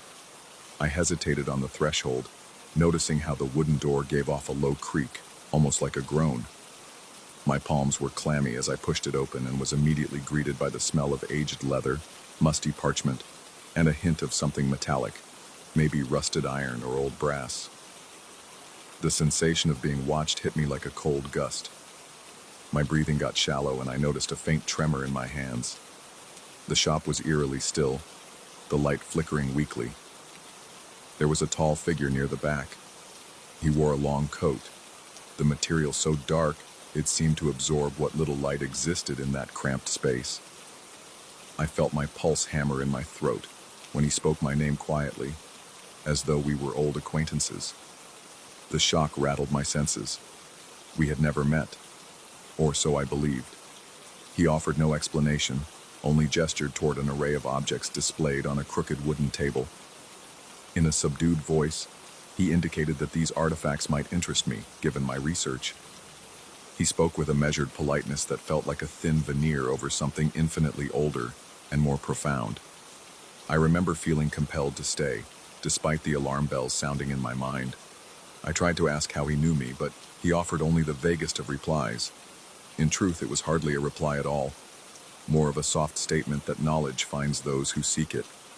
I felt a chill run down my spine, my chest tightening as though the walls were closing in. My tongue felt thick and dry, so I nodded, stepping closer to examine the items that inexplicably bore significance to my work. On that table lay several peculiar artifacts: a tarnished brass astrolabe, an ancient compass with strange etchings on the lid, a stack of brittle parchment sheets filled with incomprehensible scribbles, and an ivory figurine that depicted a robed figure with an expressionless face. My heart thudded harder when I recognized the style of cartography in the parchment. It matched that of one of the explorers I'd been researching, someone who had gone missing centuries ago. How could this antiquary possess such precise items connected to my topic, apparently waiting for me? Yet I bought them. That was the horrifying part. My overwhelming urge to hand over my money without protest. The transaction occurred in a hush, save for the rustle of paper currency and a single scraping sound as he wrapped each artifact in coarse brown paper. My breath came in short, sharp bursts, and I couldn't decide if it was from excitement or anxiety. He told me very softly that I should handle these treasures with care. I felt my muscles tighten, my gut warning me that I'd just made a grave mistake. But I carried them out the door, feeling lightheaded, uncertain, and inexplicably drawn to their mystery. That night, back in my rented apartment, I tried to reassure myself. The room was small, just enough space for a bed, a rickety dresser, and a desk by a single window overlooking the street. My chest rose and fell erratically as I unwrapped the astrolabe first, the metal cold and covered in bizarre symbols. I ran my fingertips over its surface, noticing that my breath hitched each time I encountered an inscription that I couldn't decipher. Then I laid the other items out in front of me, the low glow from a single lamp turning their shadows into grotesque shapes. My hands shook more than I cared to admit. I dozed off sometime after midnight, only to be jolted awake by faint whispering.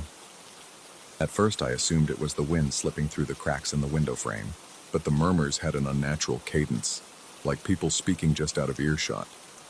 My heart pounded so powerfully I could hear my pulse in my temples. I sat up, drenched in sweat, the sheets tangled around my legs. The artifacts on the desk seemed to have shifted position slightly, though I couldn't be sure. My throat felt painfully dry, and when I tried to swallow, it felt as though I was gulping hot sand. The next day I returned to the libraries, hoping to confirm the origins of my newly acquired curios. Yet something was wrong. My memory felt fuzzy. I was forgetting trivial tasks, misplacing notes I'd carefully organized, and mixing up references I had once been certain about. That night, the whispering grew louder. This time, it was undeniably coming from the artifacts themselves. They spoke of centuries past, of voyages that never returned, of individuals who had vanished without leaving a single trace. I heard mention of names I recognized from my research, each one a missing person who had left behind nothing but rumors. My skin prickled at the realization that these objects belonged to those who had disappeared, as if they had been taken as souvenirs or trophies. The next morning, I felt more exhausted than ever, as though my sleep was stolen. I could barely recall details of my own research. Dates, places, references once locked in my mind were vanishing like sand slipping through an hourglass. Panic surged through me and I tried to steady my breathing, though it came out in frantic gulps. Stray images started to flash in my head. I saw the antiques in a different setting, maybe on a ship's deck or in a candlelit study from centuries ago. But just as the recollection took shape, it dissipated like a wisp of fog. During one of those restless nights, I thought I sensed movement in the corner of my room. The figurine seemed to vibrate under the lamplight, or perhaps it was a trick of my eyes. My skin crawled as I went over to examine it. I felt an intense jolt of something akin to static electricity. The ivory surface of that robed figure felt warmer than before, as though it had a pulse. I almost dropped it, my breath hitching, heart racing so violently that spots danced in my vision. Then I heard an unmistakable rasping voice, its origin unclear. It spoke of the collector, the one who gathers knowledge, who hoards secrets and memories. I sank onto the bed, body trembling, my clothes damp with perspiration. I recalled the antiquary's face, or tried to. My mind refused to capture his exact features. Each time I conjured an image, it felt half-formed, slipping away like a greased eel. I remembered the shape of him, the edges of a black coat, but the details were blurred. The more I tried to focus, the hazier it became. I felt my nerves fraying. My thoughts played a dreadful loop. He had known me, and he had known precisely what I was after, as though he had anticipated my arrival. Desperate for answers, I returned to the shop. But the door was locked and the window shuttered. When I pressed my ear against the battered wood, I heard a muffled scraping sound. A sudden burst of cold sweat trickled down my spine, and I realized I was trembling so badly that my breathing came in ragged gasps. I pounded on the door, my knuckles stinging, but received no response. Eventually I retreated to the street, scanning the empty alley with growing dread. Could I have dreamed the entire encounter? It felt real, too real for a mere nightmare. Night fell again. I remember the street lamp outside my window flickering erratically, as if signaling some impending doom. I tried to focus on the compass, scrutinizing the etchings etched around its lid. Shapes resembling eyes and swirling waves covered the metal, but the more I studied them, the more they seemed to shift, almost pulsating under my gaze. My stomach churned and I fought waves of nausea. The whispering began anew. An indistinct chorus of voices describing how the antiquary acquired them piece by piece. I heard mention of an unnamed ship's captain, a scholar from Cairo, a reclusive cartographer from Genoa, a merchant from the Far East. Each artifact corresponded to a person who vanished under baffling circumstances. None were confirmed dead or found again, merely lost to the world.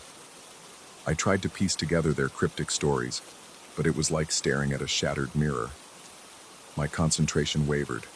my mind fogging as though a layer of cobwebs had been draped over my intellect. Then a new voice emerged among the sibilant murmurs, my own. It recounted my life, my early fascination with forgotten histories, the first time I stumbled upon an obscure reference in a dusty tome, my relentless hunt for the final clue that would unlock a hidden part of maritime legend. Yet, as I listened, I realized it described events I could barely remember. Each mention felt distant, like an echo. I began to panic, my heart pounding, mouth so dry I could hardly swallow. Was I forgetting my own past? At that point, paranoia seized me. I felt eyes on me at all hours, even though the apartment was empty aside from the old furniture. I constantly glanced over my shoulder. My reflection in the mirror looked gaunt, with dark rings under eyes I barely recognized. My pulse hammered every time a floorboard creaked, and I walked around with a knot in my stomach, convinced something was lurking behind me. Sleep became impossible. I'd jerk awake at the faintest sound, soaked in sweat, heart racing. Shadows danced along the walls, forming shapes that made me doubt my own vision.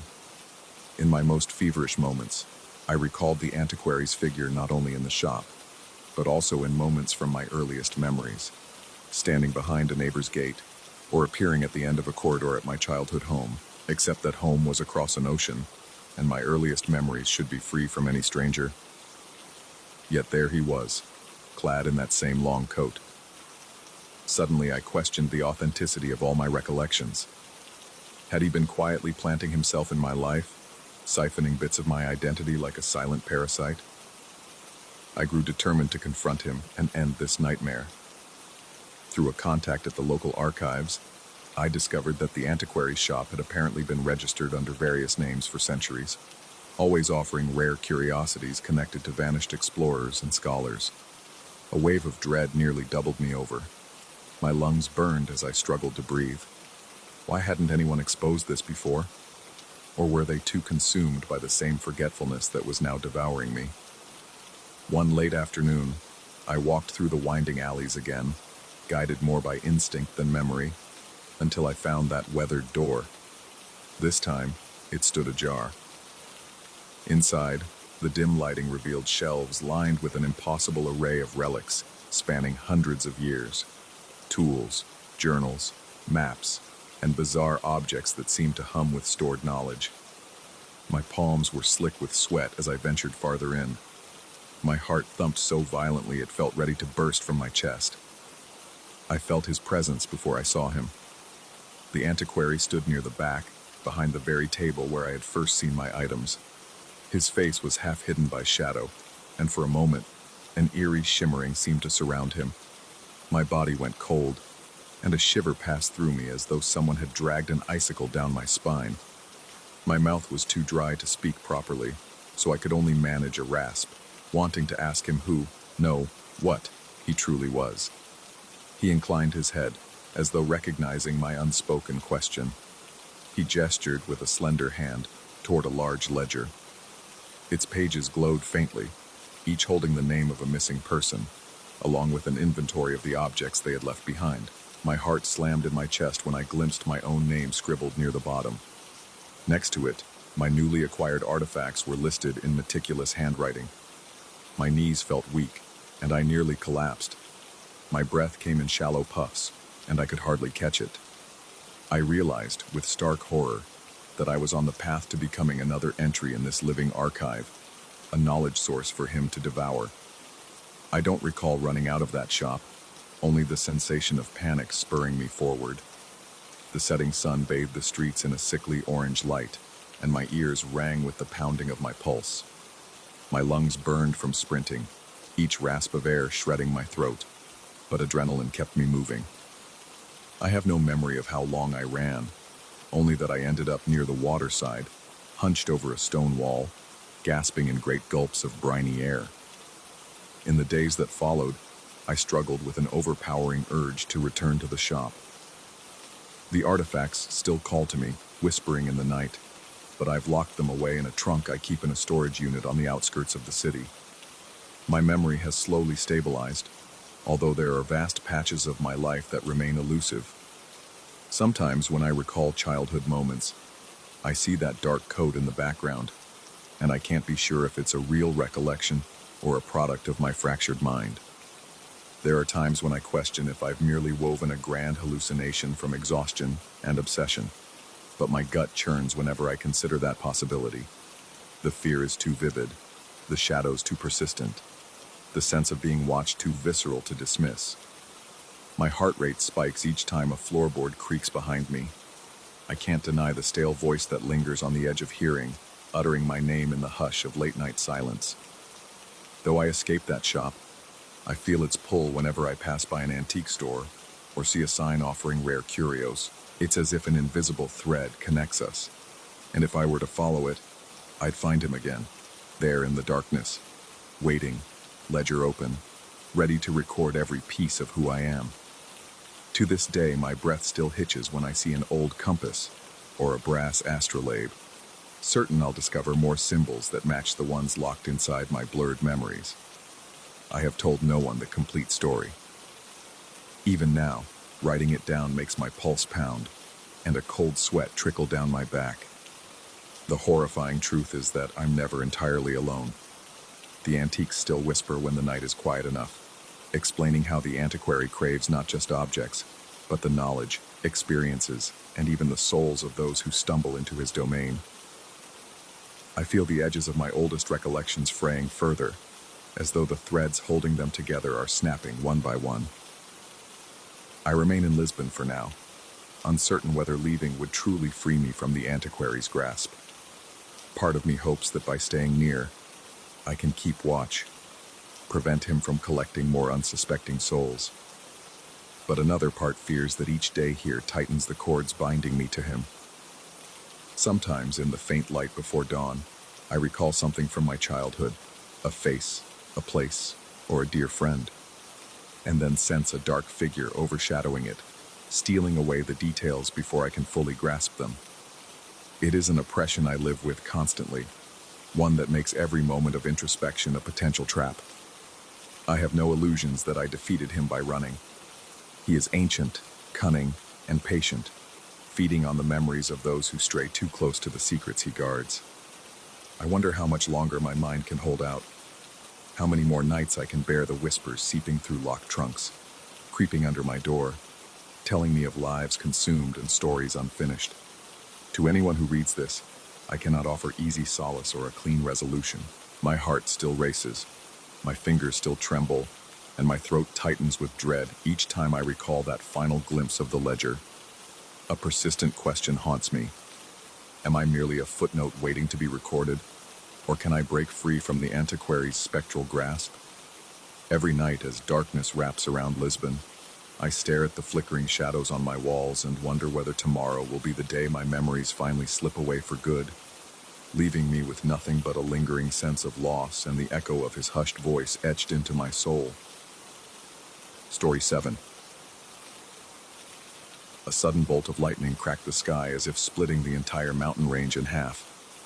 I felt a surge of dread course through me even before I had taken a single step into that isolated alpine refuge.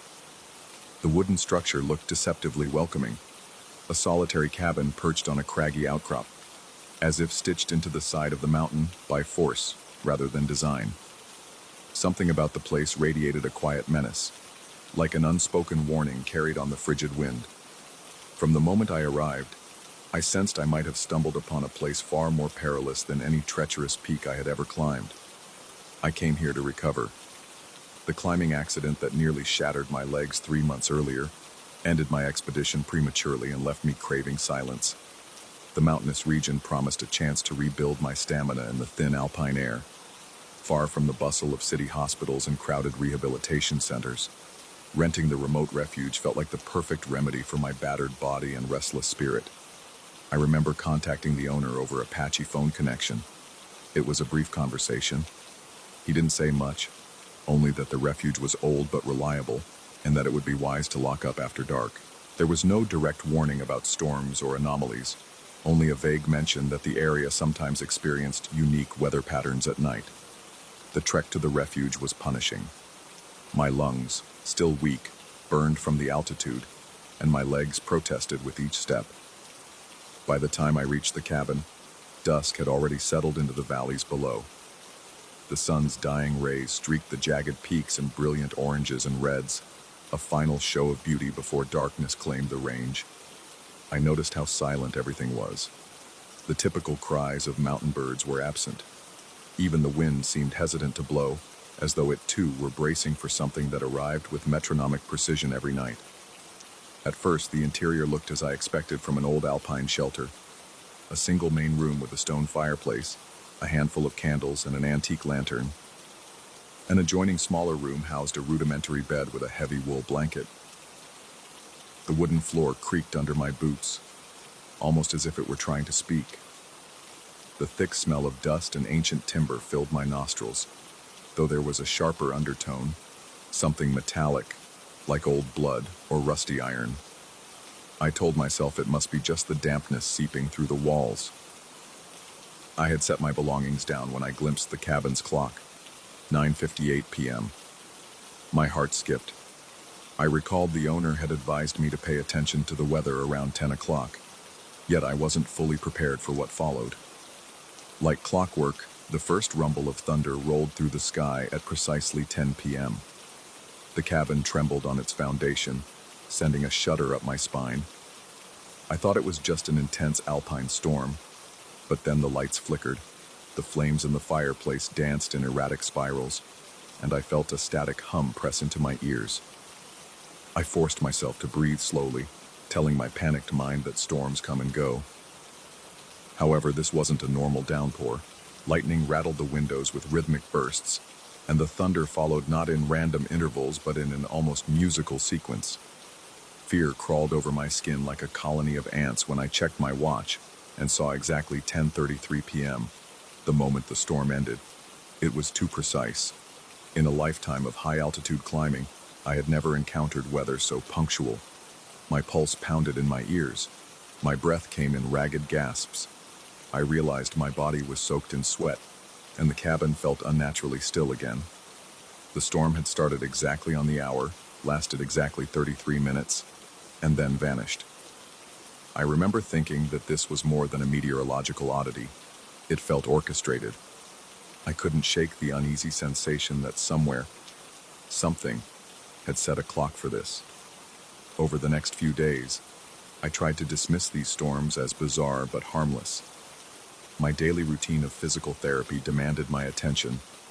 I performed careful exercises, stepping in place and stretching my injured leg. Though the local grocery store was hours away, I had brought enough supplies to last at least a few weeks. Sometimes I caught fleeting impressions of movement in my peripheral vision, a blur at the edge of my sight near the windows, or a faint flicker in the fireplace's reflection. Each time I turned around, I found nothing. Perhaps it was stress or leftover trauma from the accident. Perhaps it was a byproduct of isolation. Then, on the fifth night, the storm arrived like a thunderous hammer at precisely 10 p.m. As I watched, the color of the air changed. The candlelight became a sickly green. The shadows on the walls became elongated figures that seemed to twitch in the corners of my eyes. I heard the floorboards groan underfoot in the adjoining room, but I was alone. My body trembled as the possibility of an intruder crossed my mind. When I finally summoned the courage to check, I found the small bedroom strangely altered. The bed looked unmade, the sheets torn, and the walls seemed older, with peeling wallpaper and deep gouges in the wooden beams. It was as if I had stepped back into a forgotten era. My chest tightened. I could taste adrenaline in the back of my throat. I retreated, slamming the door and nearly stumbling over my own feet. When the storm ended at 10:33 p.m., I cautiously opened the door again. The bedroom was back to normal, the bed neatly made, the wallpaper non-existent, just bare wooden planks that had been there before. I had a surge of relief, followed by the stabbing certainty that something beyond normal comprehension was happening. That night I barely slept. Every creak of the wood, every distant scrape of wind against stone, jolted me awake in panic. In the week that followed, each nightly storm unleashed a new layer of horror. Once, I opened the front door during the storm to find the refuge's porch leading into a hallway. Not a porch, but a hallway full of flickering electric lights. with floor tiles that belonged in a 1970s building. I could smell chemicals, like a hospital corridor. The flicker of lights gave me a glimpse of shapes at the far end, figures that turned their faces in my direction. My heart thundered. Sweat poured down my neck. For a split second, I locked eyes with something that had my own features, only twisted as if in pain or madness. I slammed the door shut, the doorknob rattling in my shaking hand. When I opened it again at 10:34 p.m., the hallway was gone, replaced by the familiar view of a small wooden porch facing the dark horizon of mountains. I became convinced the storms were tearing holes in reality. The isolation pressed in on me. No phone signal, no easy way to get off the mountain at night, and my injured leg preventing me from making a rapid descent, even if I wanted to escape immediately. During brief daytime hikes to gather firewood, I found no neighbors. It was just me in that menacing cabin. My only respite was the knowledge that so far the refuge consistently returned to normal once the 33-minute storm ended. But that reassurance eroded quickly when I discovered a hidden compartment beneath a loose floorboard. Inside lay an old, weathered notebook. Someone had scrawled pages of observations, many dated decades ago. The notes described storms at 10 p.m., lasting 33 minutes, always bringing visions of alternate timelines. The writer mentioned having glimpsed the cabin in states of ruin, in flames, even submerged in swirling water. One hurried sentence read, "The 100th storm completes the convergence. If you don't find your original cabin by then, you're stuck." My lungs felt compressed as if the air in the room had run out. My hands shook while turning the pages. Further scribblings talked about dimensional bleed, fractured timelines, and a perpetual labyrinth. Whoever wrote this had lived through the same phenomena I was experiencing, and they had vanished, leaving only this warning behind. My reality shifted from curiosity to mortal urgency. I was around the 50th storm, according to the notebook's pattern. That left less than 50 more nights before the dreaded 100th event. The very thought made my stomach twist in knots. My heart pounded so loud I sometimes had to cover my ears just to stop the roaring in my head. I started planning my days around how to investigate the cabin without losing my sanity. Each night at 10 p.m., the cabin changed, connecting to other versions of itself. I might step through a door and find a corridor where every wall was scratched and battered, or a room filled with rotting furniture. Sometimes I encountered glimpses of myself, hunched in corners or pacing, each version pale and drawn, as though caught in a personal nightmare. My skin would break out in goosebumps. Sweat dampened my collar. The worst part was hearing them breathe in sync with me, chest rising and falling with identical panic. Even recalling it now makes my throat clench. One evening, in the midst of the storm's fury, I forced myself to explore beyond the initial rooms. My logic was simple. If the cabin existed in multiple realities, there might be an original timeline where everything was stable. In that version, perhaps the storms never started, or maybe they ended for good. My plan was half-baked, driven by desperation. Heart hammering, I opened a door that normally led to a small storage room. Instead, I found a flight of stairs leading downward into darkness. My entire body tensed. There had never been a basement in this cabin. Each step reverberated with a hollow echo. It smelled of wet earth and decay. The deeper I went, the more my head spun. A disorienting sense of vertigo nearly sent me tumbling. My injured leg ached with each step, but I pressed on, forced to rely on the flickering beam of my flashlight. Down there, I discovered a cramped room lined with shelves of dusty canned goods. A single battered table stood in the center, covered in candle wax and scraps of paper. Strange symbols and rough sketches of geometric shapes were carved into the tabletop. My breathing grew erratic. I could almost hear my pulse in my skull. I sensed movement in the corner. When I turned the flashlight, I caught sight of a figure hunched in a heavy coat, face hidden by shadows. I felt the hair on the back of my neck bristle, every inch of me screaming to run. But I remained, paralyzed by fear. The shape tilted its head slowly. I noticed the barest reflection of eyes that looked just like mine. Then the flashlight flickered, and the figure was gone. Panicking, I scrambled back upstairs, almost crashing into the door. By the time I emerged, the storm was ending. The door behind me led once more to the ordinary storage room. No stairs, no basement, just the expected wooden walls. I collapsed onto the floor, gasping.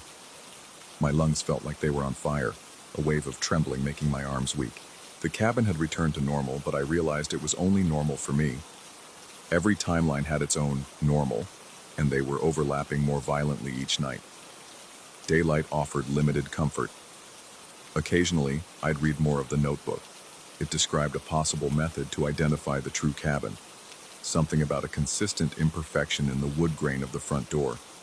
But the handwriting was smudged, and the instructions were incomplete. I noticed a distinct pattern on my own front door, a vertical knot that resembled a crescent moon. The problem was that, during the storms, countless alternate versions of that door existed, each with slight variations. Some lacked the knot, others had an extra scratch or even looked brand new. My mind raced with the possibility that each reality carried its own minuscule differences, and I had to find the exact match before I hit storm number 100. Time blurred. I kept track of each storm, my tally nearing 70. My nerves frayed. Sleep became a patchwork of nightmares and jolts awake. Each time the wind howled or the floor groaned, I'd shoot upright, drenched in sweat, heart hammering against my ribs. The sensation of being watched grew stronger. When I walked through the cabin during the day, I sensed unseen eyes following my every move. I caught myself whispering prayers or nonsense phrases, trying to cling to any sense of normality. The specter of losing my mind haunted me more than any broken bone ever had. On the 90th storm, I almost gave up. The cabin windows revealed swirling clouds that appeared more like black, writhing shapes than weather phenomena. For a moment, I stepped outside onto the porch and saw flickers of multiple skies overlapping. A daytime sky with a sickly green hue superimposed on the starry night. I felt my breath hitch, unable to draw enough air. The swirling intensities nearly pulled me in, physically, as if the atmosphere itself had become a vortex. I retreated inside, shutting the door and pressing my back against it, heart pounding. The cabin hallway flickered with half a dozen versions of itself, each one an elongated, shadowy corridor leading to unknown horrors. I closed my eyes and waited. Minutes later, the thunder ceased abruptly, and the illusions vanished. Desperation replaced my fear by the time I reached Storm 99. I had one final chance to find the real cabin. I clutched the notebook, having memorized the clue about the knot pattern. The storm came in full force, and I threw open the front door, stepping into chaos. Lightning illuminated countless cabins in a kaleidoscope of realities. Each door stood side by side, some battered, some pristine, all flickering. The wind roared, carrying distant echoes of footsteps and moaning timbers. My body trembled so violently that I nearly dropped my flashlight. Stalking through the labyrinth of doors, I looked for the unmistakable crescent knot in the wood grain. I don't know how many versions of that front door I'd passed, or how many twisted reflections of myself I glimpsed in the swirling darkness. My breath tore out of my lungs. Tears pricked my eyes from the sheer overload of terror. At last, I spotted the pattern. A single vertical knot shaped like a crescent, nearly identical to the one in my memory. I felt a surge of hope that pulsed in my veins. Fear gnawed at me. What if I was wrong? Heart thundering in my ears, I pushed the door open and stumbled inside. The cabin interior looked exactly as I remembered on my first day. The same worn rug, the fireplace with a small crack on the mantel, the bed in the corner neatly arranged. I looked at the clock on the wall. It was 10:31 p.m. 2 more minutes until the storm ended. My breaths came shallow and fast. Sweat soaked my collar and ran down my temples. I steeled myself for the possibility of disappointment, but the clock ticked to 10:32, then 10:33, and the storm stopped with a final rumble of thunder. Nothing changed. The cabin stayed the same. Relief crashed over me in a wave so sudden my legs nearly gave out. I dropped to my knees, letting out a shaky exhalation. This had to be the right place. It felt right. No flickering walls, no overlapping realities. At dawn, I cautiously stepped outside. The mountain air felt crisp, untainted by the oppressive weight I had grown accustomed to. Though clouds hovered in the sky, there was no hint of the relentless storms. My entire body ached, and my knee throbbed, but a calm settled over me. A nagging unease lingered at the back of my mind, warning that I should hurry down the mountain before nightfall returned. Yet the cabin no longer exuded that sinister energy. It felt quiet, as though I truly had reclaimed the original timeline. Still, something was off. When I looked at the path winding down toward the valley, it seemed slightly unfamiliar. The terrain was the same shape, but some rocks and trees appeared in different places than I remembered. My stomach clenched. Was it just my anxious imagination, or a subtle sign that even if I'd found the original refuge, the world around it had shifted in imperceptible ways? My heart hammered again, a smaller echo of the terror I'd endured. I could taste the metallic tang of adrenaline on my tongue, but I tried to steady my breathing. I told myself I was safe now, that the storms were gone for good. Yet as I began the slow descent, I couldn't shake the feeling that the mountains were watching me. The air seemed thick, as though everything was just a fraction of a second out of sync with my steps. I wondered if my successful quest had been too late or slightly flawed, leaving me in a version of reality close to my own, but not exact.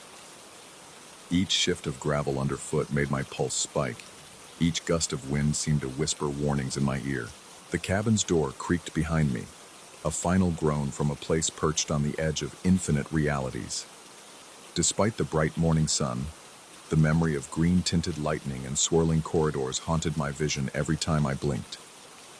I still don't know if I truly escaped, or if I merely walked into another layer of that never-ending maze.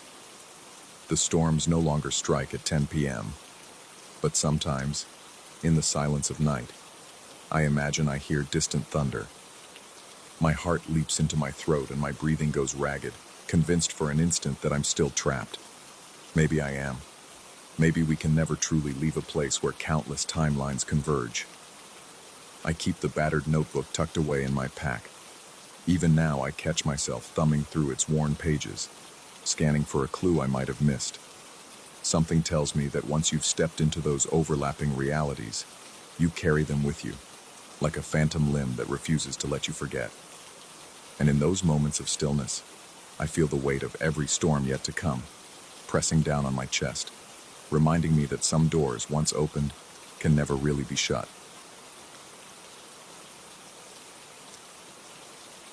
Story 8.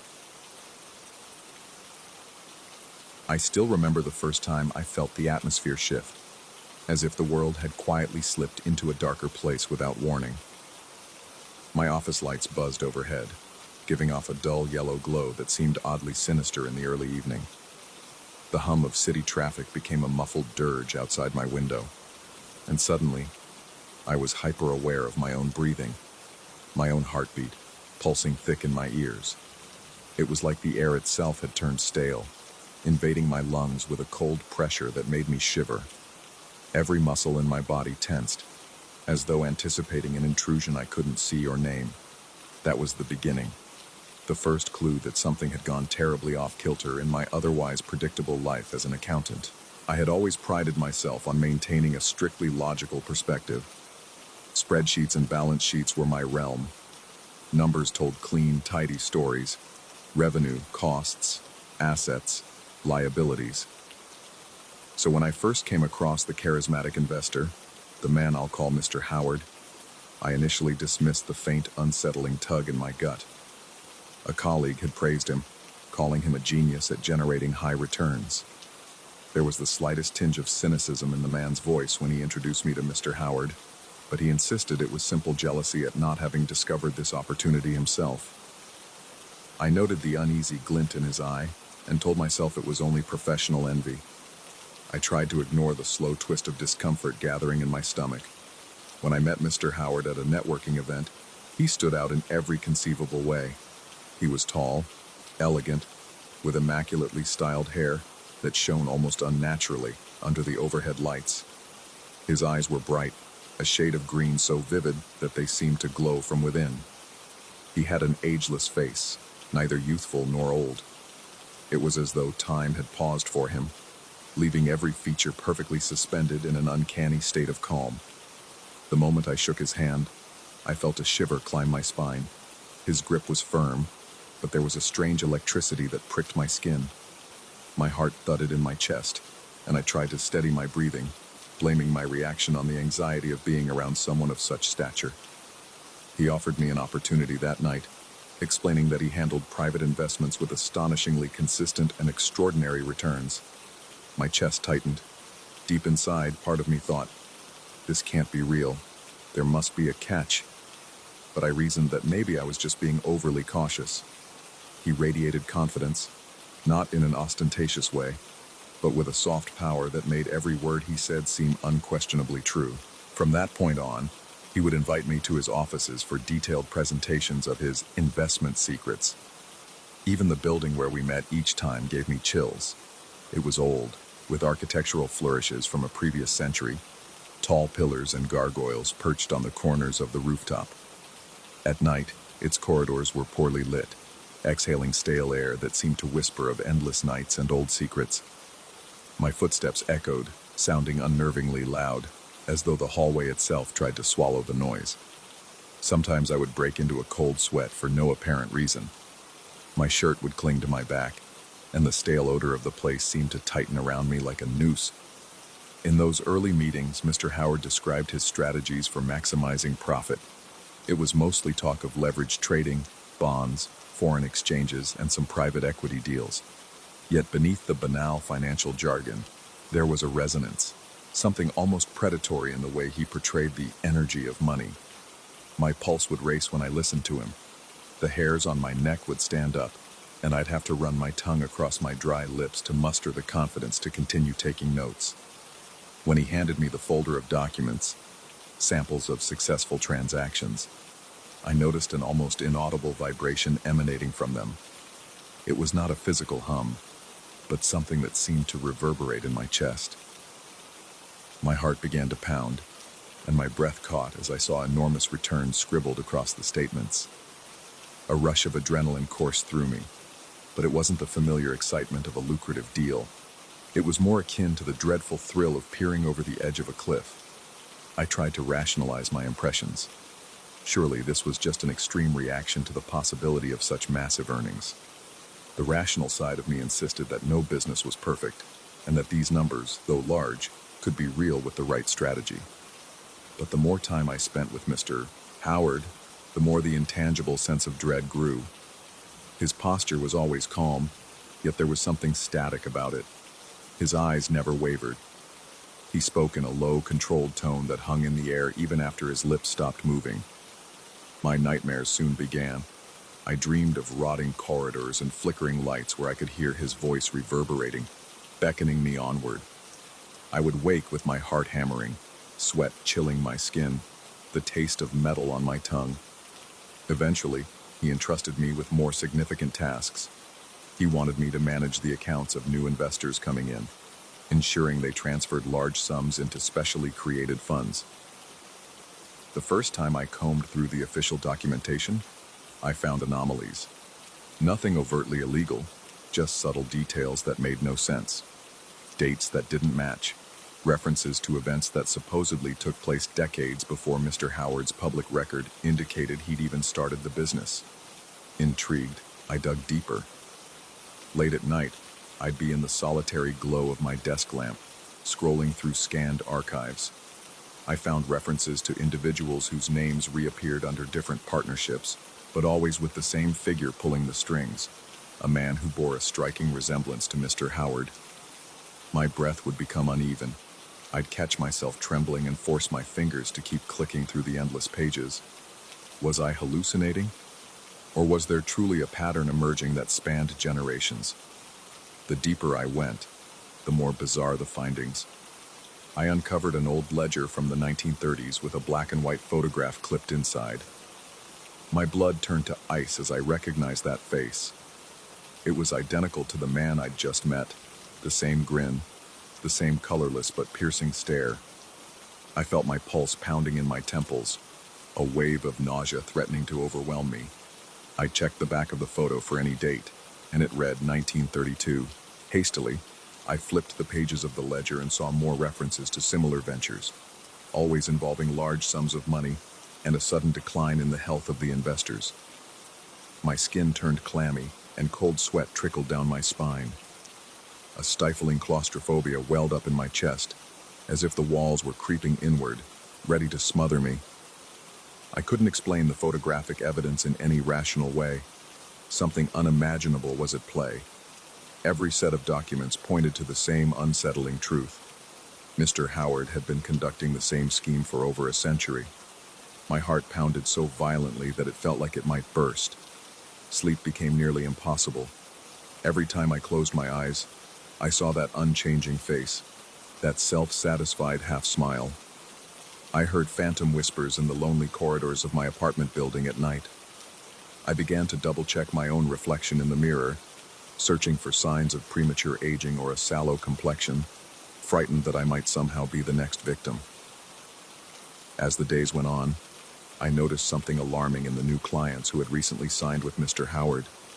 They appeared drained, bags under their eyes, their hair losing its luster, their skin turning pallid and thin. One man seemed to have acquired a noticeable stoop in the short span of a single week. Their expressions were dull, as though life itself had been siphoned away. My breathing grew sharp whenever I passed them in the hallway or caught a glimpse of them in the waiting area. It was like observing zombies moving mechanically from one place to another.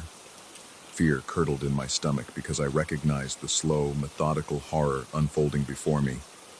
It wasn't just money Mr. Howard extracted. He stole vitality, leaving husks in his wake. Late one evening, hunched over my desk under a single flickering fluorescent bulb, I made a breakthrough. I located a faint reference to something far older than the earliest ledger. It was a fragmentary record from 1875, involving a foreign bank. The text was archaic in style, but the gist was unmistakable. A man with the same impossible youth had orchestrated a transaction that left dozens of clients emptied and reliant on the man for their continued existence. My heart hammered. I was alone in the building, my ears straining against the silence. I thought I heard footsteps in the corridor, but when I peered through the crack of the office door, the space was deserted. Yet I could feel something there, a presence that prickled the back of my neck. I tasted fear in my mouth, bitter and metallic. I confronted Mr. Howard soon after, but indirectly. I mentioned the oddities in the accounts, the repeated names across decades, the strange photographs. My voice trembled, my palms were clammy, and I willed myself not to faint. He regarded me with disconcerting calm, his gaze unwavering, and he stated that I had stumbled onto the bigger plan. There was a moment when my entire body tensed, and I forgot to breathe. I wanted to ask him how it was possible, but the words lodged in my throat. My heart pounded so hard that it rattled in my ribcage like a caged animal. He explained, in a measured tone, that he had mastered the art of siphoning life essence through financial transactions. It was not a metaphor. Wealth was merely a conduit for the transfer of energy, and contracts, legal documents, and signatures created a binding channel through which he could pull vitality from his clients. My head spun. The office felt like it was spinning with me. My mind rebelled against his explanation, refusing to believe that such a monstrous practice could exist right under the nose of every regulator and financial watchdog. But there he stood, unfazed, offering me a chance to become his apprentice. I remember the dryness in my mouth so vividly that my tongue felt like sandpaper. My lungs forgot how to function, and for a second, black spots threatened to claim my vision. He insisted that since I had discovered his secret, I was the perfect candidate to continue his legacy. He explained that he had upheld this practice for as long as he could remember, periodically taking on new identities whenever suspicion grew too great. He made it clear that my involvement would ensure my own immunity. I would never need to worry about aging, or about normal human limitations, if only I agreed to be part of his circle. In that moment, the walls felt as though they were leaning in, the overhead lights dimming as a wave of disorientation rocked me. My shirt stuck to my back, soaked with cold sweat. I wanted to escape, run anywhere, find a breath of fresh air far away from his suffocating presence. But his gaze pinned me in place. He told me to think carefully about it. He even revealed old photos, some I had already seen, others newly uncovered. In these photographs, he looked exactly as he did now, timeless and unblinking.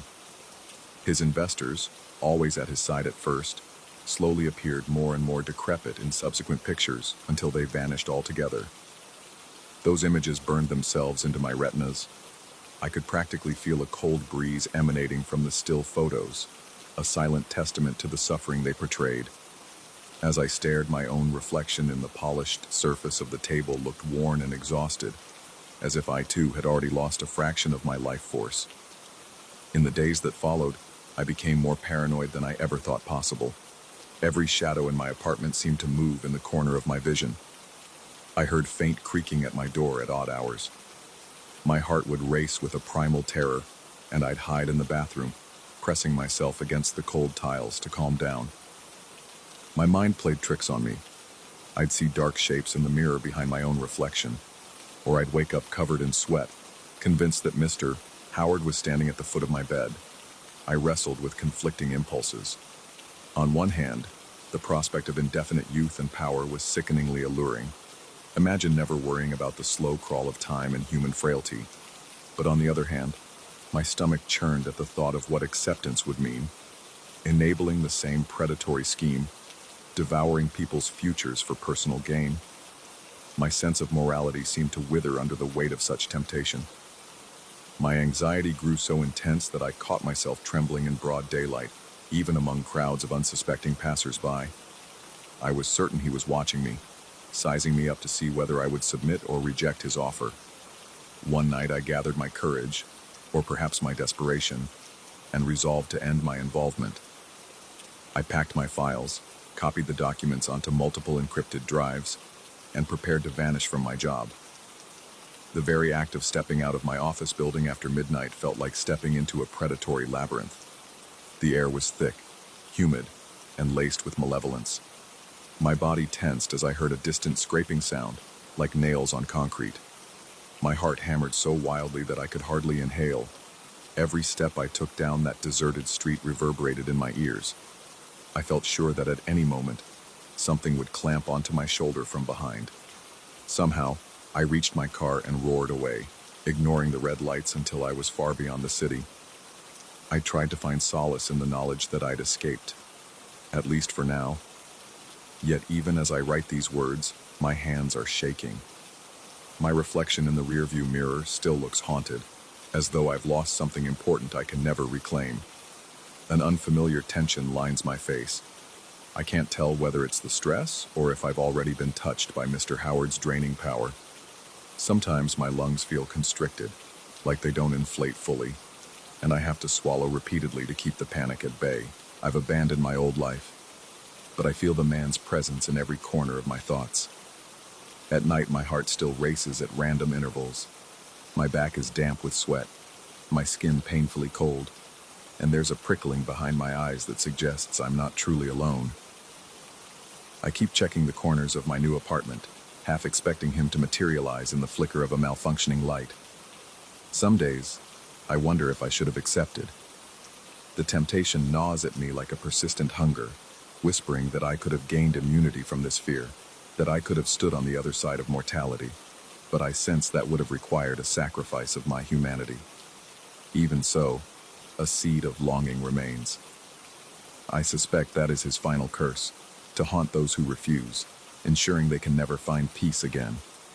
I don't know where Mr. Howard is now, perhaps behind another identity, securing fresh contracts with unsuspecting victims. Sometimes in the silence before dawn, I think I hear his voice, softly repeating the proposal he once made. My limbs go rigid, and my breath stalls in my chest. Adrenaline courses through me, and my heart thunders with the memory of his emerald gaze. I can still feel that dark promise vibrating in the air. All I can do is keep moving, keep running, and hope that my will remains strong enough to resist. But with every mile I put between us, the dread lingers. The nights are silent and endless, my teeth chattering in the face of an unseen horror that might resurface any minute. And I'm left with the terrible understanding that his offer was never really a question. Whether I like it or not, I've been marked by the knowledge of his existence. No matter where I go, that knowledge follows. My heart beats incessantly with a single, inescapable truth. He is still out there, waiting, watching, and the energy he harvests will sustain him for as long as he desires. And so, I continue onward with a gnawing dread, each day a burden on my frayed nerves. My flesh still prickles at every creak in the night, and my body trembles under the weight of a secret I can't outrun. It's a terror that has woven itself into my very existence, an unending vigilance that keeps me wide awake at the hour when most people rest. In those moments, I feel him closer than ever, like a silhouette in the corner of my eye.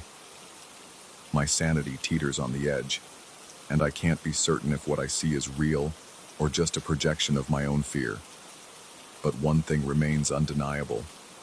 His presence is a slow poison, sapping my peace even from afar. I can still sense him in the hush of the air, tasting the bitter tang of dread on my tongue, with my heart pounding an uneven rhythm that echoes a single damning truth. There is no true escape from Mr. Howard's legacy.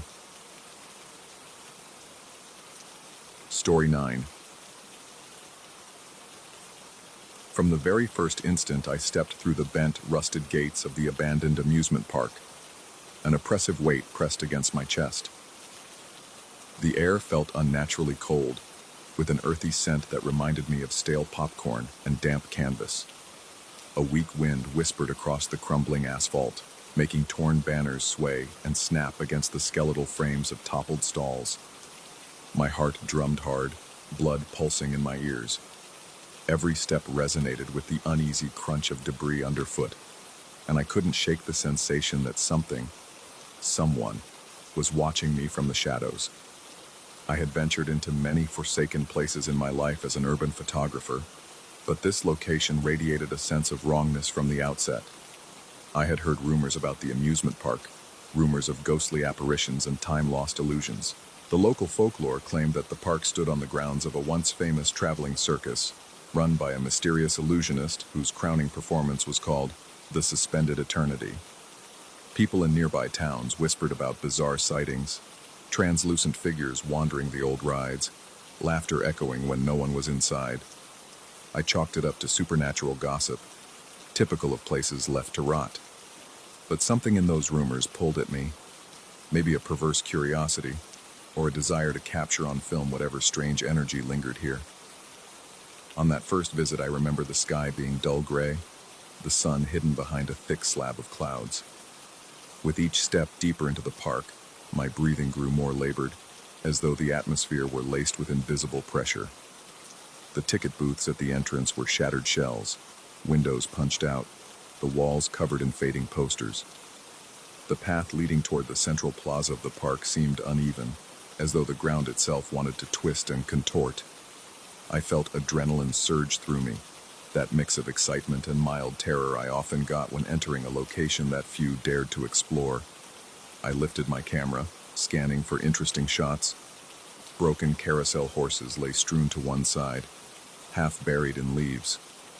A roller coaster track towered overhead, silent and ominous like the rib cage of a giant metal beast. I could practically hear the ghosts of music that once played here, tinny calliope tunes that might have heralded illusions from the old circus. My hands trembled slightly as I took my first series of photographs, the shutter clicks echoing in the emptiness. Sweat beaded on my forehead despite the chill. Something about capturing these ruins felt transgressive, like I was stealing memories from a place that refused to let go of its past. The first odd detail revealed itself when I reviewed my shots later that night. My living room was dim, the only source of light coming from my laptop screen. As I clicked through the images, I noticed faint outlines in the background, a shape standing near the broken carousel, another near a dilapidated arcade stall.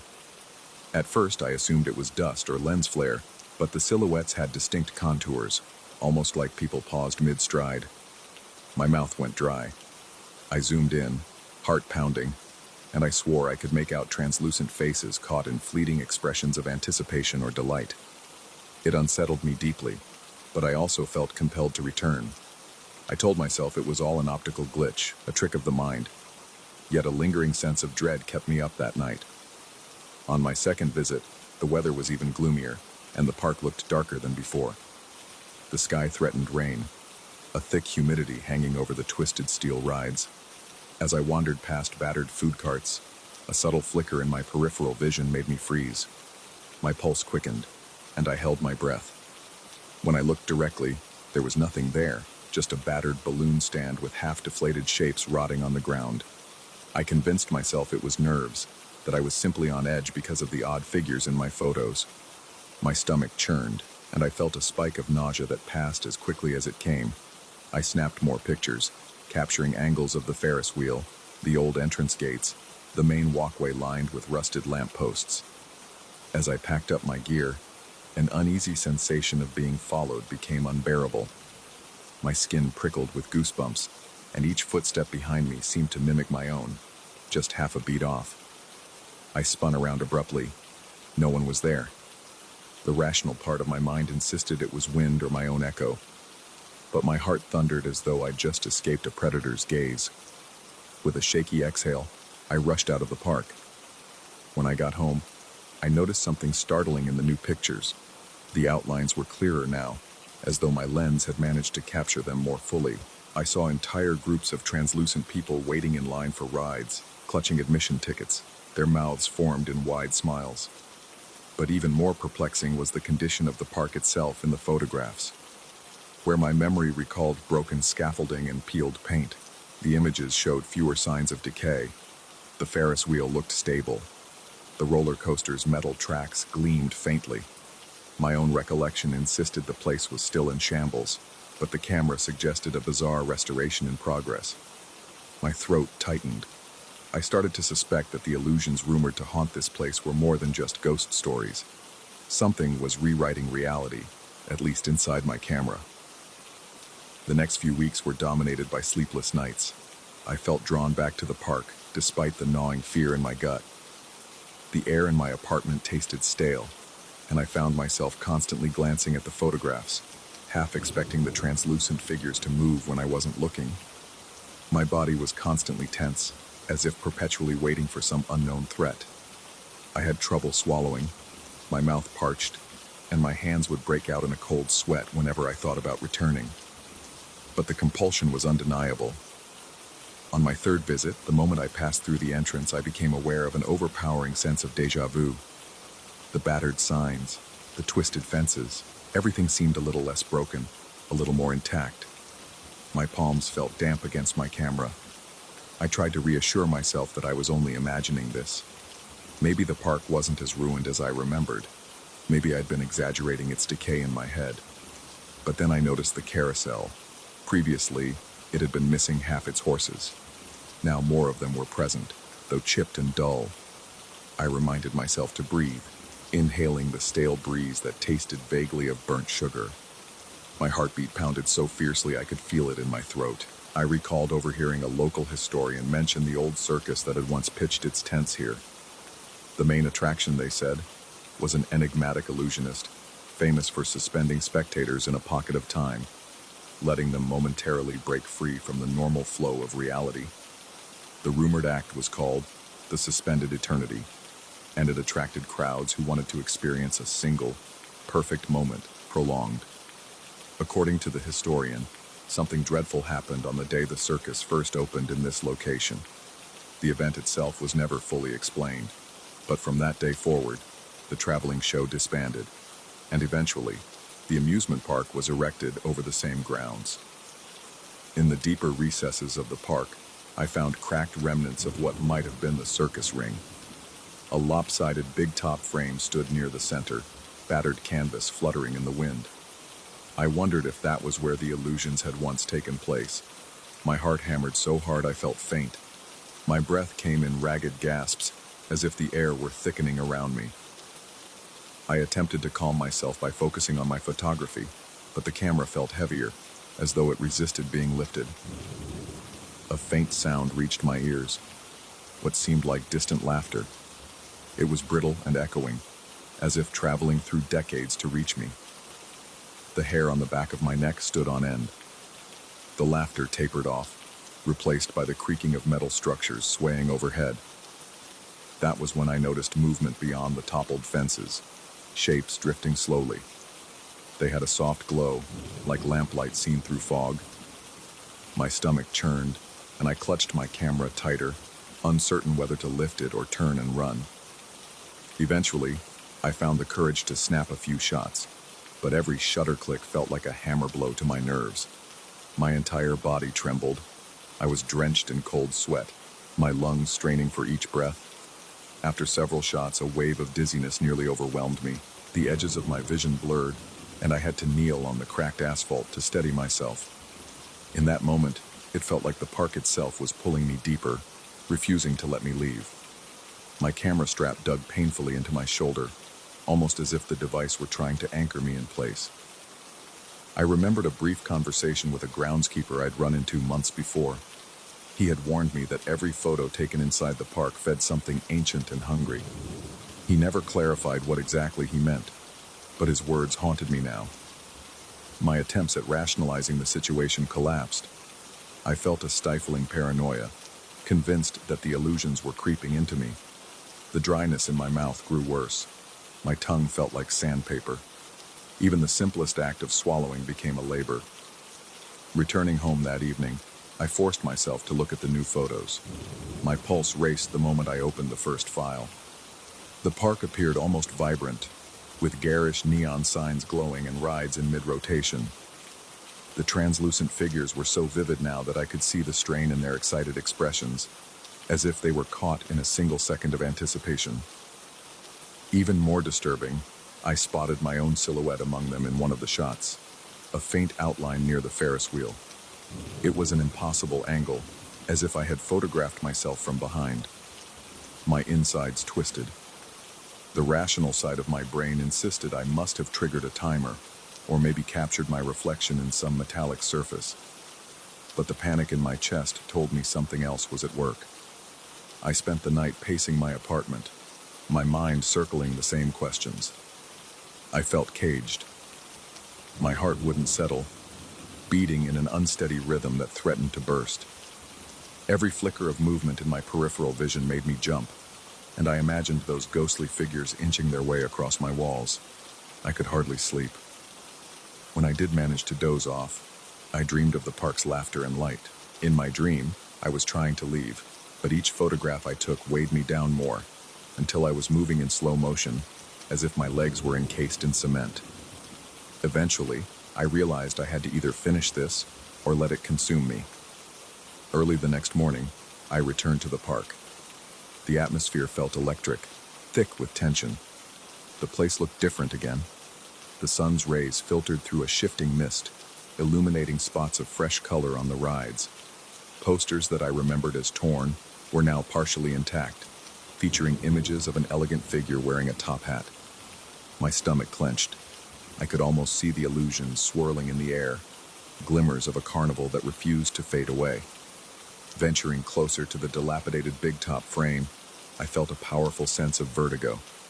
Each step forward felt like stepping across two different times, one present and one long past. My breathing grew fast and erratic, and my palms left sweat marks on my camera. I paused just inside the big top and looked around. The scattered remains of circus seats and old crates were still there, but superimposed over them, I could glimpse the phantom shapes of a performance that never ended. I saw a stage, luminous in the haze. I felt my heartbeat thudding behind my eyes, a lightness in my head that bordered on a panic attack. In that moment, I understood that the illusions here were not mere ghosts. They were loops of time, fragments of an event linked to the suspended eternity. Those who had come seeking a magical thrill were now bound in a permanent cycle of expectancy, replaying their fleeting moment of joy over and over. And the more photographs I took, the more I fed that cycle, allowing the illusions to bleed further into my reality. The entire structure of the park seemed to live off the energy captured in the camera lens, regaining life one snapshot at a time.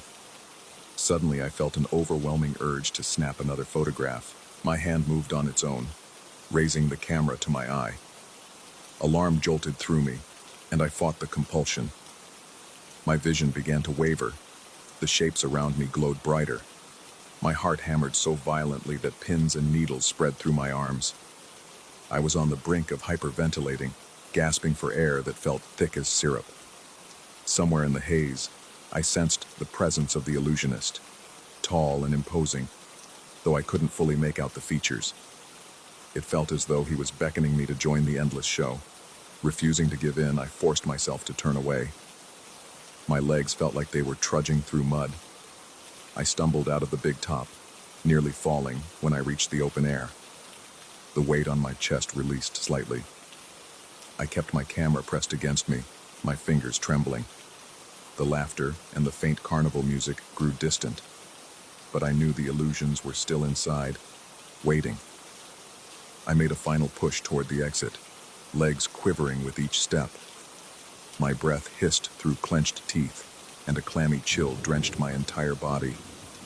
I felt the park's invisible grip pulling at my back, as if 100 unseen hands were trying to yank me into their timeless festival. I refused to look behind me, adrenaline fueling every movement. My vision blurred with tears of sheer panic, and my heart felt too big for my chest. When I finally broke free of the gates, a wave of nausea hit me, forcing me to double over and fight the urge to vomit. The moment I looked up, I realized I was still clutching my camera. A dread settled in my stomach. Part of me wanted to fling it away, to destroy it, to remove any trace of those photos, but I couldn't bring myself to do it. My entire body trembled, and my face burned with the heat of leftover terror. I told myself I would never return. In the days that followed, I avoided looking at my images.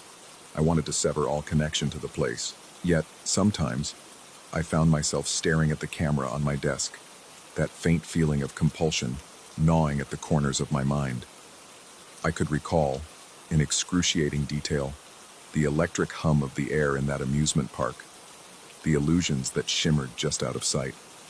Every time I closed my eyes, I saw translucent figures waiting in line for a ride that could never end.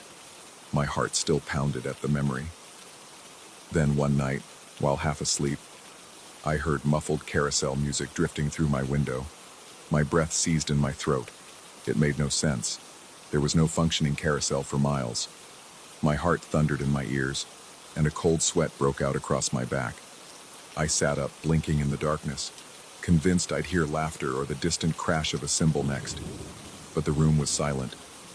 For several minutes, my body remained on edge, lungs pumping air in ragged gasps.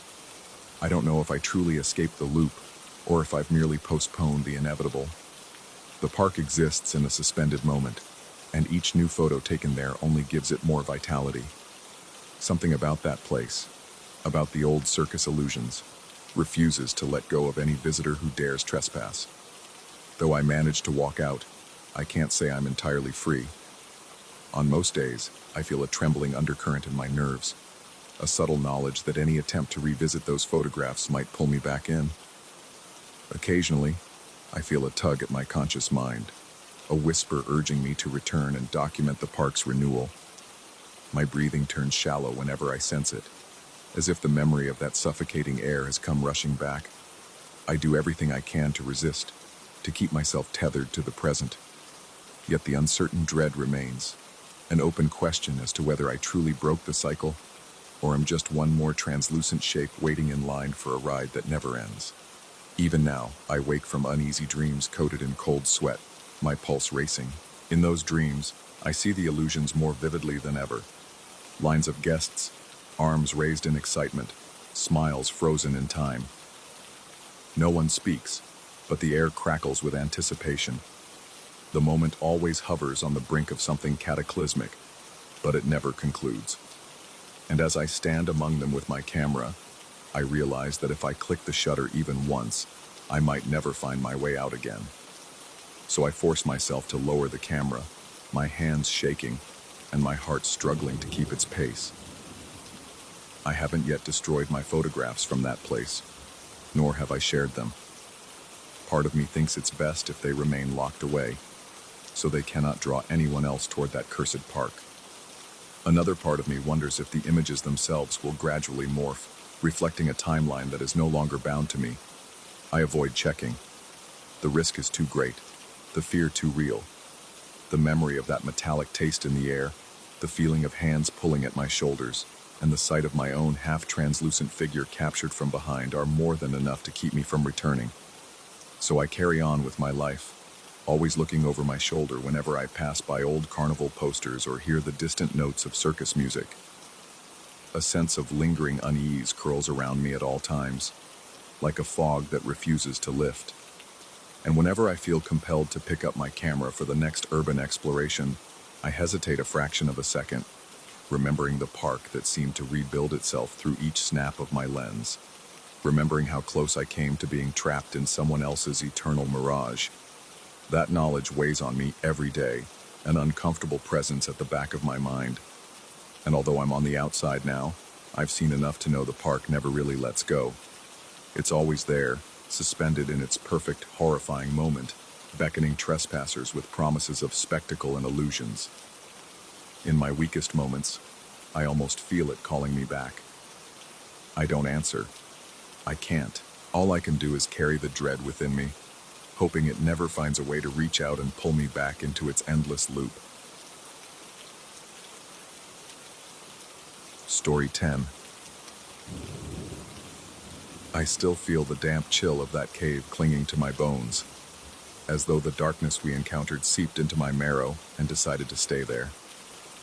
Even now, my fingertips grow numb whenever I recall the moment we realized we were no longer in a place governed by any normal rules. Thunder roared outside in the blackness of the storm-stricken night, but it was the echo inside that hollow chamber of stone that truly unsettled me. A muffled resonance hinting at realities best left unspoken. I remember leading my group of fellow mountaineers, 5 of us in total, through a winding trail beneath the raging skies. Sharp wind whipped my face, and lightning illuminated the craggy peaks like fleeting beacons. We had been eager to conquer one last climb, but the weather turned hostile with alarming speed. Sheets of rain pounded us, forming rivulets that carved new paths in the mud, threatening to wash us away. When we stumbled upon the cave entrance, partially hidden behind jagged boulders, it felt like a miraculous shelter. At first, the opening seemed small, barely enough room for one person to squeeze through at a time. But after crawling a few yards, we found ourselves in a larger chamber. The air inside was stale, cold, and somehow thicker than the storm-lashed breeze outside. I switched on my headlamp, shining its narrow beam across the slick walls. The stone glistened with moisture, but beyond that sheen, I noticed faint shapes I couldn't yet decipher. We moved in further, forced by the shrieking winds that tore at our backs. Each person pressed themselves against the rough interior walls, trying to find a balance between claustrophobia and the desire to escape the ferocity outside. My pulse hammered in my ears, each beat accompanied by a deeper sense of dread I couldn't rationalize. I tried to reassure myself it was just the adrenaline from the storm. Others in the group muttered similar sentiments in tense whispers, hoping that after a few hours, the tempest might subside and we could resume our descent. I offered them as much comfort as I could muster, though my voice felt hollow, trapped in a throat that seemed too tight. Soon, I noticed distinct drawings etched across the cavern walls, simple silhouettes at first glance. I stepped closer, letting the headlamp's glow reveal more detail.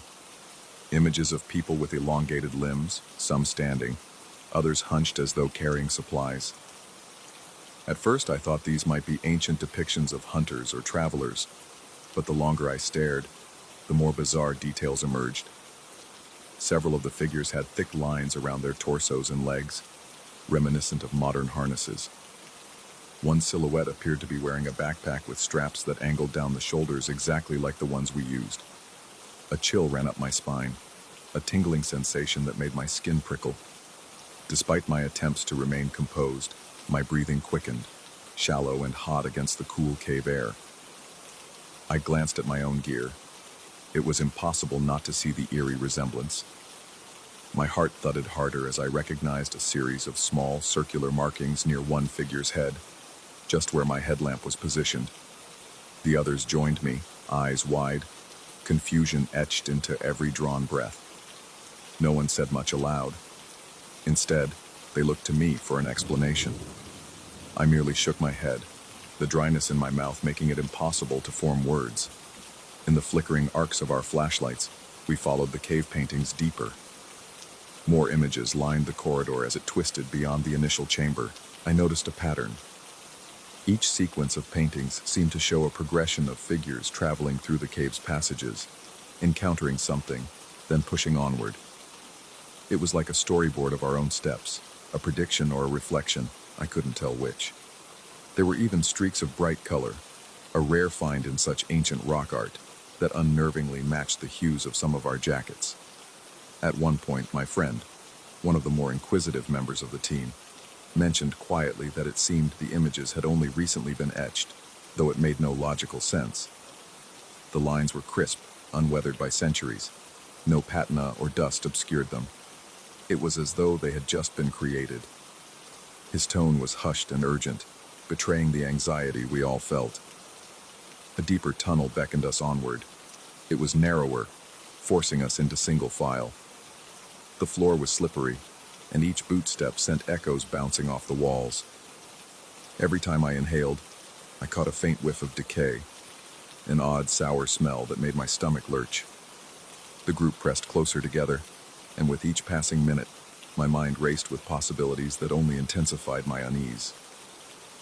Eventually, our flashlights revealed a chamber that opened up considerably. The ceiling soared above us, its vault-like surface pocked with stalactites. In the center lay an uneven mound. My heart fluttered with a sickening rush of fear. I could already see shapes, human-like outlines. They were covered in dust, cobwebs, and a curious, crystalline substance that shimmered under our lights. Approaching cautiously, my heart beat so loud it seemed to rattle my skull. I soon realized these figures were us, or more accurately, they looked exactly like us. Each shape had the same gear, the same approximate build, even the same scuffs and scratches on their clothing.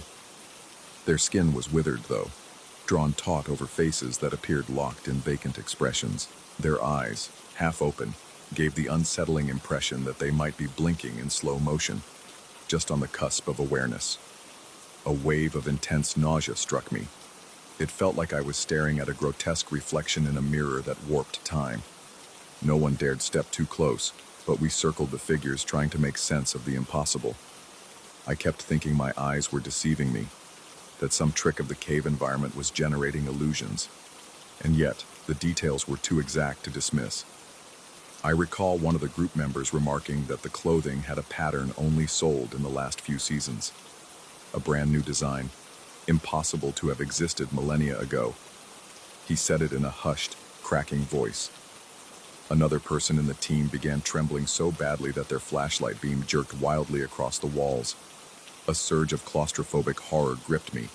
My lungs felt compressed, as though the weight of eons pressed down on them. My chest constricted, and I had to fight to keep from gasping. The others seemed similarly affected. Their faces drew pale in the faint glow, eyes darting about as if searching for any rational anchor. That was when I noticed more paintings, this time in the chamber itself. They covered the far wall, depicting the same figures we had seen before, but continuing the sequence. In these new scenes, a lone figure knelt near the others, engaged in some kind of artistic act. It was painting, or carving, or perhaps doing both. Next to this figure, strange symbols spiraled outward, giving me an impression of infinite repetition. A creeping realization settled into my mind.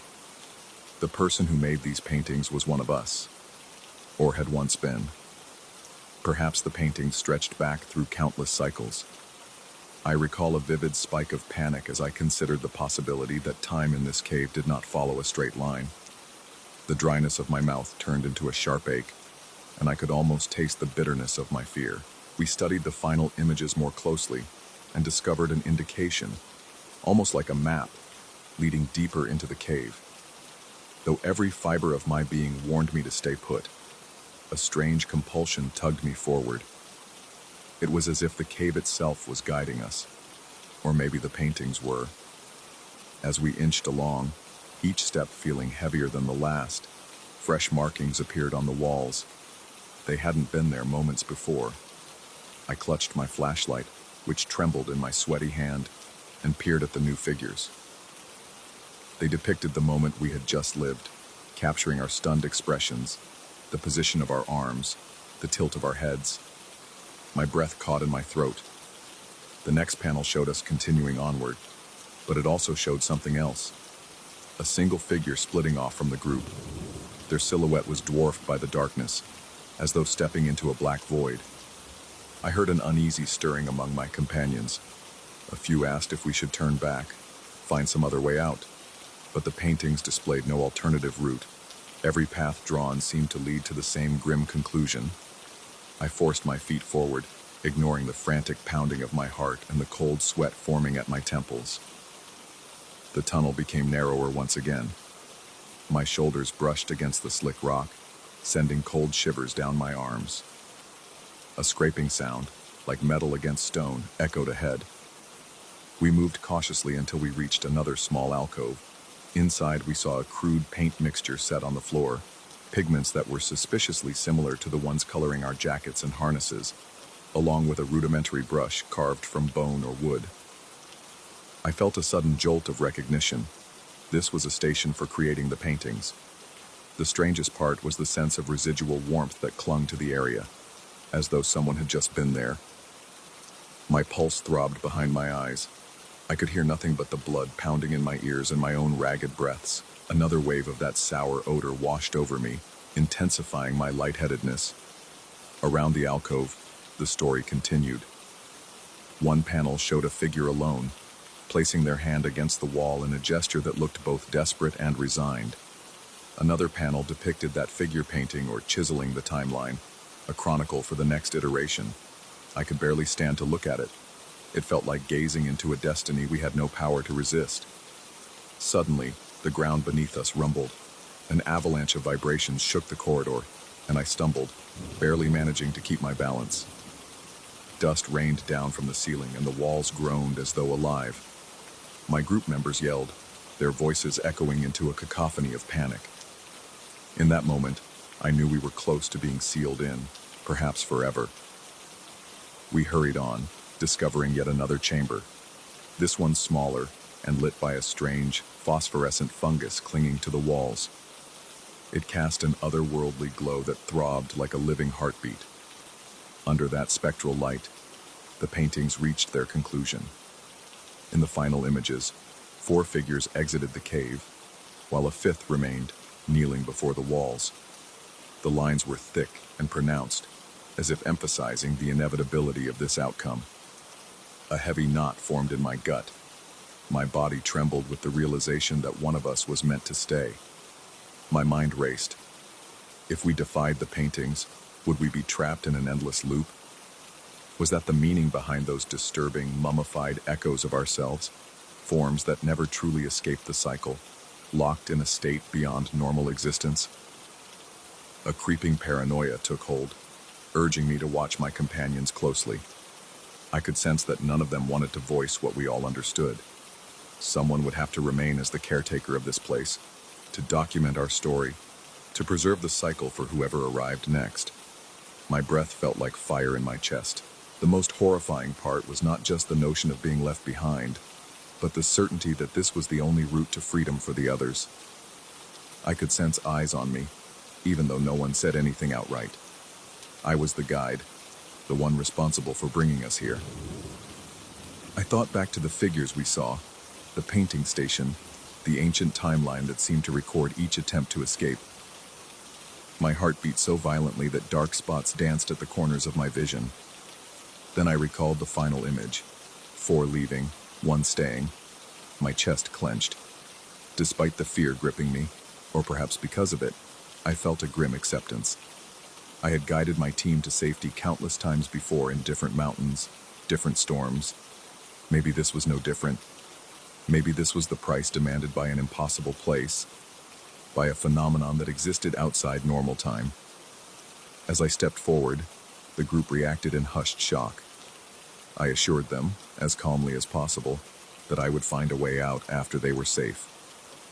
Deep down, I suspected there was no second chance once I took on the role of the painter. I tried to keep my composure, ignoring the dryness in my throat and the tremor in my legs. Through shallow, rapid breaths, I motioned for them to head back, to follow the path that seemed to lead to the outside world as depicted in the paintings. My companions, eyes haunted by dread, hesitated. They looked to me, but I gestured urgently for them to go, not wanting to risk another collapse. My heart was pounding so hard I thought it might crack my ribs, but I refused to let them see my terror. One by one, they disappeared down the corridor, their lights bobbing along the tunnel's slick walls. I remained behind, feeling the cave's cold presence envelop me. The faint echo of their footsteps vanished, replaced by an oppressive silence. Everything felt sharper, the stench of damp stone, the electric tension in the air, the unrelenting throbbing of my own pulse. I knelt at the painting station, my breath shallow and trembling. The brush felt crude in my grip, the pigments clammy. I took a moment to steady my hands, even as perspiration beaded on my brow. I glanced around, noticing how the phosphorescent glow from the fungus pulsed gently, like a living specter. My arms shook, and tears stung the edges of my eyes, though I couldn't let them fall. In the distance, I heard a subtle scraping, like the echo of something shifting in the cave's depths.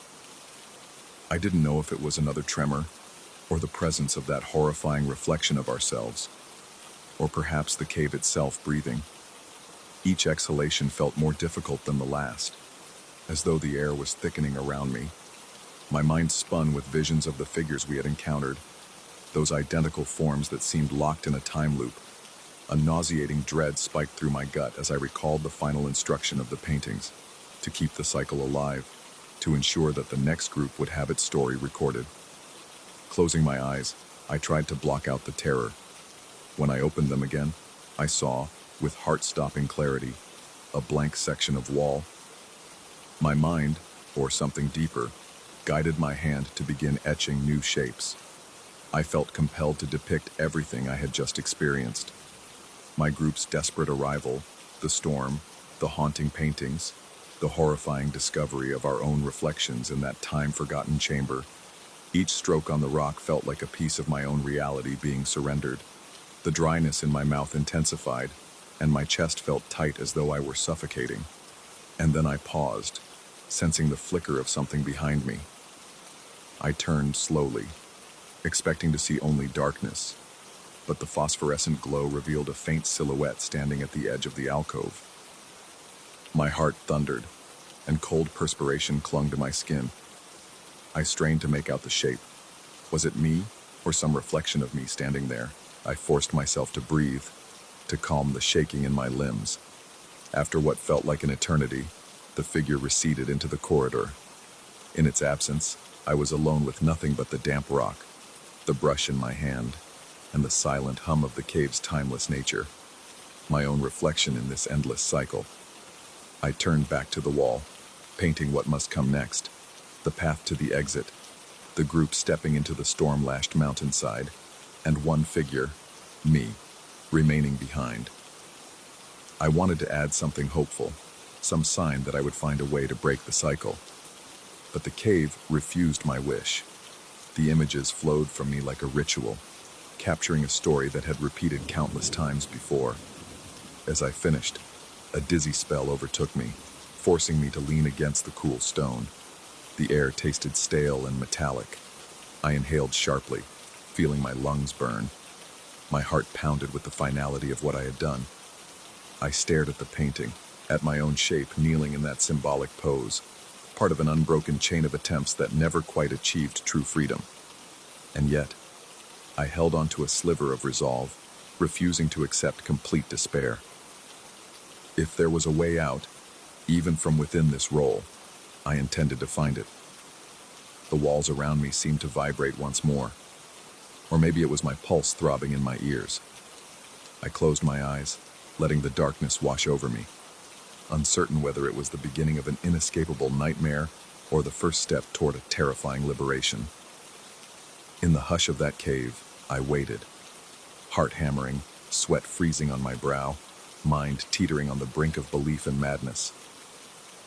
Outside, the storm might have continued raging or subsided completely, but inside, time had no meaning. My companions were gone, presumably free, while I remained to complete the story for whoever would arrive next. And so I linger here, uncertain whether this arrangement is final, or if I might someday trace my way back through the winding tunnels to the world I once knew. The fear gnaws at me, a constant companion. Yet a tiny ember of willpower keeps me from collapsing into absolute despair. As the last flicker of my flashlight dims, and the phosphorescent glow becomes my only guide, I wrestle with the truth. I am both prisoner and witness, bound to this cyclical fate. The silence is absolute, and it bears the weight of countless repetitions. Every heartbeat reminds me of the cold truth scrawled on the walls. The cycle demands a keeper. I have taken that role for now. One day, perhaps, I will find a fissure in this timeless labyrinth and break away. Until then, each breath I manage to take is a defiance of the dread that weighs on my chest. The paintings are my testament, and the cave is my vigil. Even with no certainty of escape, I cling to the possibility that my story might one day serve as a path to freedom. For me, or for the next group that dares to seek shelter here. Story 11. I remember the first time I switched on that old television. The screen hissed with static, then flashed a single image, my own reflection in the dark, wide-eyed with unease. Even before the ghostly shapes materialized, there was a disquieting pull in the air, as though the atmosphere in my workshop had thickened. My pulse throbbed in my temples, and I felt an inexplicable chill crawl along my spine. It was as if the universe itself had inhaled, holding its breath, waiting for what would happen next. I'm an electronics technician by trade, the kind of person who hoards old circuit boards and rummages for vacuum tubes no one cares about anymore. It was no surprise, then, that a dusty wood-paneled television set ended up in my possession. It had belonged to my grandfather, left for me in a sealed trunk, labeled with a single faded word: Rosetta. I assumed it was just another relic. Part of me was excited because vintage TVs are usually simple to repair, and I could add it to my growing collection. But from the very moment I unpacked that archaic device, something felt fundamentally wrong. The cabinet was made of aged oak, polished to a shine, but strangely warm to the touch. When I slid the back cover off, I found a labyrinth of wires unfamiliar even to me. They were twisted and spliced in ways that didn't match any standard schematic. A silent sense of foreboding settled in the pit of my stomach, a sour taste in my mouth that refused to go away. My hands trembled slightly as I inspected the vacuum tubes, noticing faint symbols etched on their glass surfaces. They weren't manufacturer marks. Rather, they seemed more like cryptic runes. That first night, the fear crept in subtly.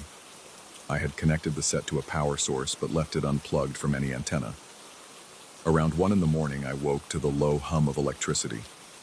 My bedroom was at the other end of the hall, yet I could sense the faint glow emanating from my workshop. My heart pounded so hard I thought it might bruise my ribs.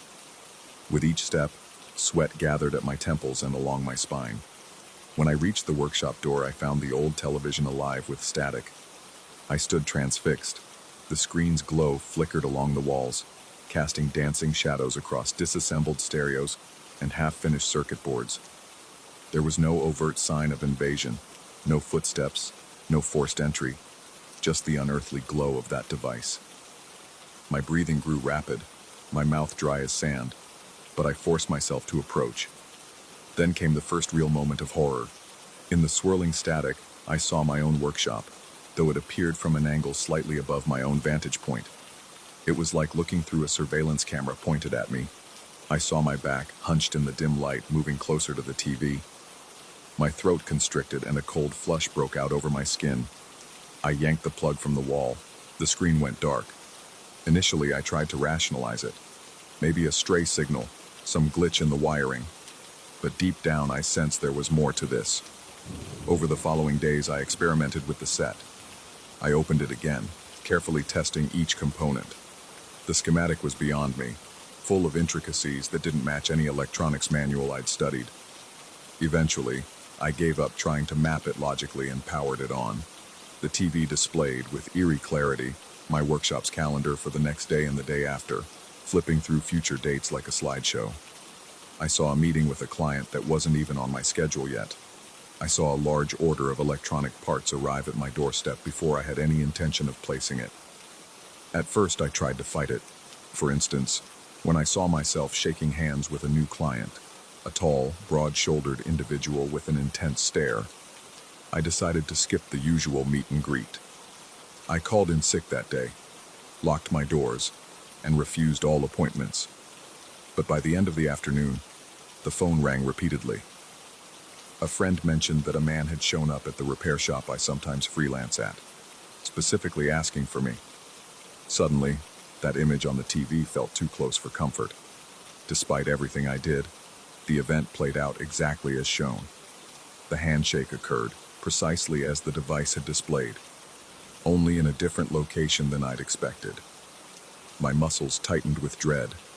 I felt trapped, as if a noose had been slipped around my neck. Each prediction that appeared on the screen manifested with almost malevolent glee in real life, no matter how I tried to avoid it. Eventually, I felt a paranoid weight pressing on my chest. Every time the set flickered to life on its own, I would break into a cold sweat, my pulse hammering in my ears. Sometimes it showed mundane tasks, me cooking a quick meal or sorting through wires at my workbench. Other times, the scenes were more ominous. My reflection in the mirror, only it would shift and distort as if a hidden presence stood behind me. My hands would tremble so violently that I had to set aside any delicate electronics work for hours after. Then the visions grew impossible to ignore. Late one night, the TV showed me wandering through my hallway, following a strange, static-laden figure that seemed to beckon from behind a door that didn't exist in my actual home. The device crackled, and the hallway on-screen elongated, angles warping to improbable degrees. My reflection in the scuffed floor seemed to move independently, twisting its head at an unnatural angle. It felt less like a prediction and more like some surreal invitation or a trap. I tried to shut it off. The power button did nothing. Even when I unplugged the cord, the screen continued to flicker, fueling my sense of creeping despair. My throat tightened, I could barely swallow, and my vision blurred with panic. I was too frightened to sleep. I left the workshop and sat in my living room, every light blazing, as if brightness alone could ward off the shadows. Eventually, exhaustion claimed me. I dozed off, only to wake up later to darkness. The overhead lamps had all shorted out simultaneously. My heart thudded with fear as I crept back to the workshop to find the TV glowing. It was playing scenes of me fidgeting on the living room couch, exactly as I had been. The feed had a slight delay, as if something was watching me from a vantage point not bound by normal space. My entire body shook with an electrifying dread I'd never experienced before. Convinced something was deeply wrong, I dug into my grandfather's old notebooks. I discovered fragmented notes that spoke of a gateway device, references to possibilities fed upon by the hungry mirror, and diagrams that made no logical sense. Words like dimensional pivot and parasitic frequencies were scrawled over schematic sketches. Each page reeked of obsession. My palms grew slick with sweat as I read phrases suggesting the television was not just a receiver, but a creator of events. According to the notes, it tapped into an alternate dimension that thrived on unrealized outcomes. My grandfather had apparently built it to glimpse futures and channel raw potential. But the notes hinted at a horrifying catch. The dimension was hungry, always seeking new realities to devour, and the device served as a direct gateway. The more I read, the more the boundaries of my world started to warp. Strange echoes haunted my house at night, distant knocks and scraping sounds that would vanish the moment I held my breath to listen more closely. My reflection in the bathroom mirror sometimes lagged behind me, or appeared out of sync. Standing in the shower, I'd catch glimpses of the tiles shifting in shape just beyond my peripheral vision. My skin would crawl, prickling with goosebumps that never fully subsided. I tried rational measures, like consulting a friend who worked in advanced physics. I relayed the gist of my experiences in a shaky voice, avoiding direct mention of dimensional portals. He responded with a half-laugh, half-sympathetic tone, suggesting it might be stress or an overactive imagination. When I pressed further, describing the surreal angles and the device's hold over future events, he grew uneasy and told me that no known physics could explain it. He advised me to seek professional help, though he didn't say it outright. Still, his concern was clear. My heart sank as I realized I wouldn't get an answer or even relief from that angle. Returning home, the corridor lights seemed weaker than before, as if the air itself had dimmed. The floor creaked in a rhythmic pulse, making my hair stand on end. In my workshop, I found the TV humming at a frequency that vibrated in my teeth. On its screen was a close-up of my own eye, bloodshot and terrified, blinking in slow motion. Each blink felt like a countdown. By this point, I could hardly breathe, suffocated by an invisible pressure. My palms were clammy, and I was shivering despite the warmth in the room. The next day, the set showed me walking through my neighborhood, yet the background was contorted, a bizarre reflection of the streets I knew. Buildings were slanted at acute angles, cars parked upside down, and the sky was a disconcerting shade of maroon. I tried to forget it and leave my house as normal, but soon enough, I noticed small discrepancies outside. A bent street lamp, a faint red hue to the clouds. It was like reality itself was starting to align with the twisted visions on that screen. My heart hammered so fiercely I felt dizzy. The laws of my world were being rewritten, one minor shift at a time. I became consumed by the idea that the television wasn't just forecasting the future, but rewriting it. Each time it powered on, it imposed another layer of that parasitic dimension over my own. My nights were sleepless, haunted by the static hiss that seemed to seep through walls. I'd wake up drenched in cold sweat, muscles cramped and eyes burning, only to stumble into the workshop and find the TV show me wandering the house like a phantom, eyes glazed with desperation. Determined to break the cycle, I tried to destroy the set. My first attempt was physical. I swung a hammer at the screen, adrenaline surging, heart pounding with savage intensity. Yet the instant I struck the glass, the hammer reverberated as if striking thick steel. A shock traveled up my arm, sending a painful jolt through my shoulders. I nearly dropped the hammer. The screen remained intact, not even a scratch. My second attempt involved dismantling it from the inside, cutting wires, removing tubes. But every time I opened the back, the components were different, shifting. I'd pull out a vacuum tube, only to look back and see it had reappeared. Frustration and terror coiled in my gut. My hands shook so badly that I nearly stabbed myself with a screwdriver. As the days bled into nights, my home became a warped maze. Doors appeared in places they shouldn't exist, while familiar rooms seemed to shrink or expand unpredictably. At times, I felt an invisible presence following me. I'd rush around corners, heart in my throat, only to see emptiness. My reflection continued to distort.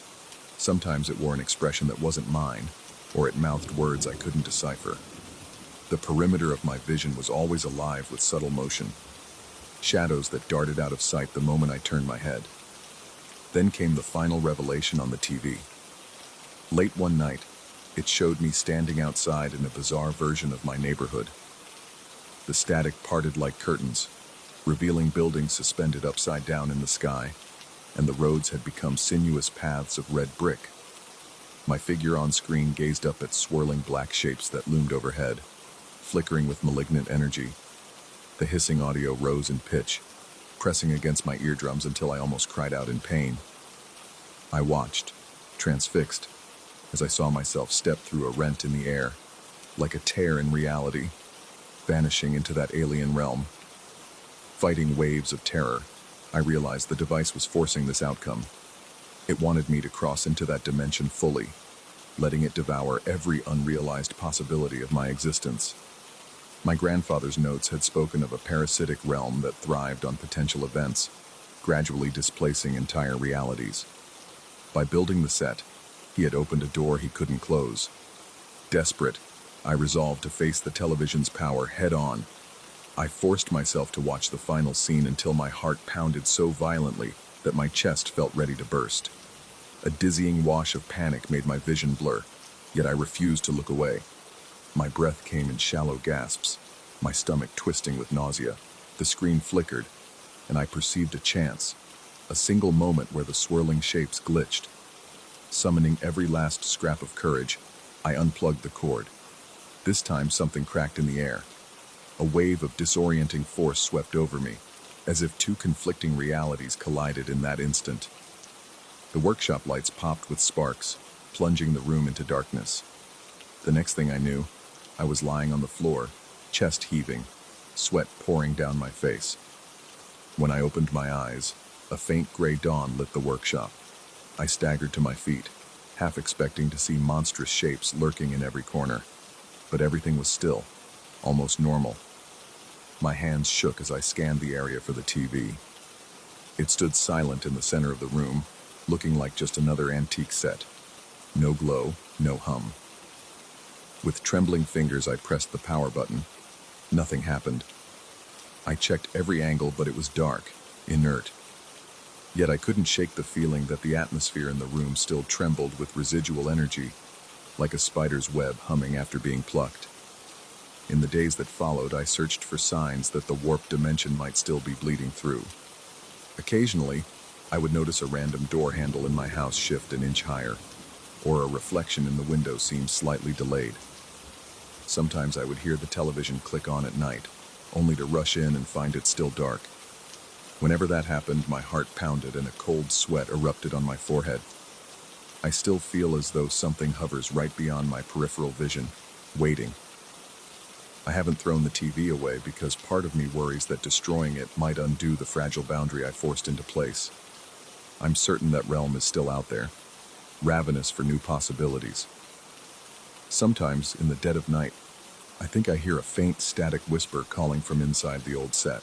And in those moments, my pulse drums against my eardrums, my throat tightens, and a wave of claustrophobia washes over me. Every day I check my surroundings, questioning whether I've truly escaped or if I'm merely living a future the device has created, waiting for the next monstrous shift in reality. The sense of being watched, of existing in a precarious overlap between worlds, lingers like a heavy fog. I continue my electronics work, but my confidence is fractured.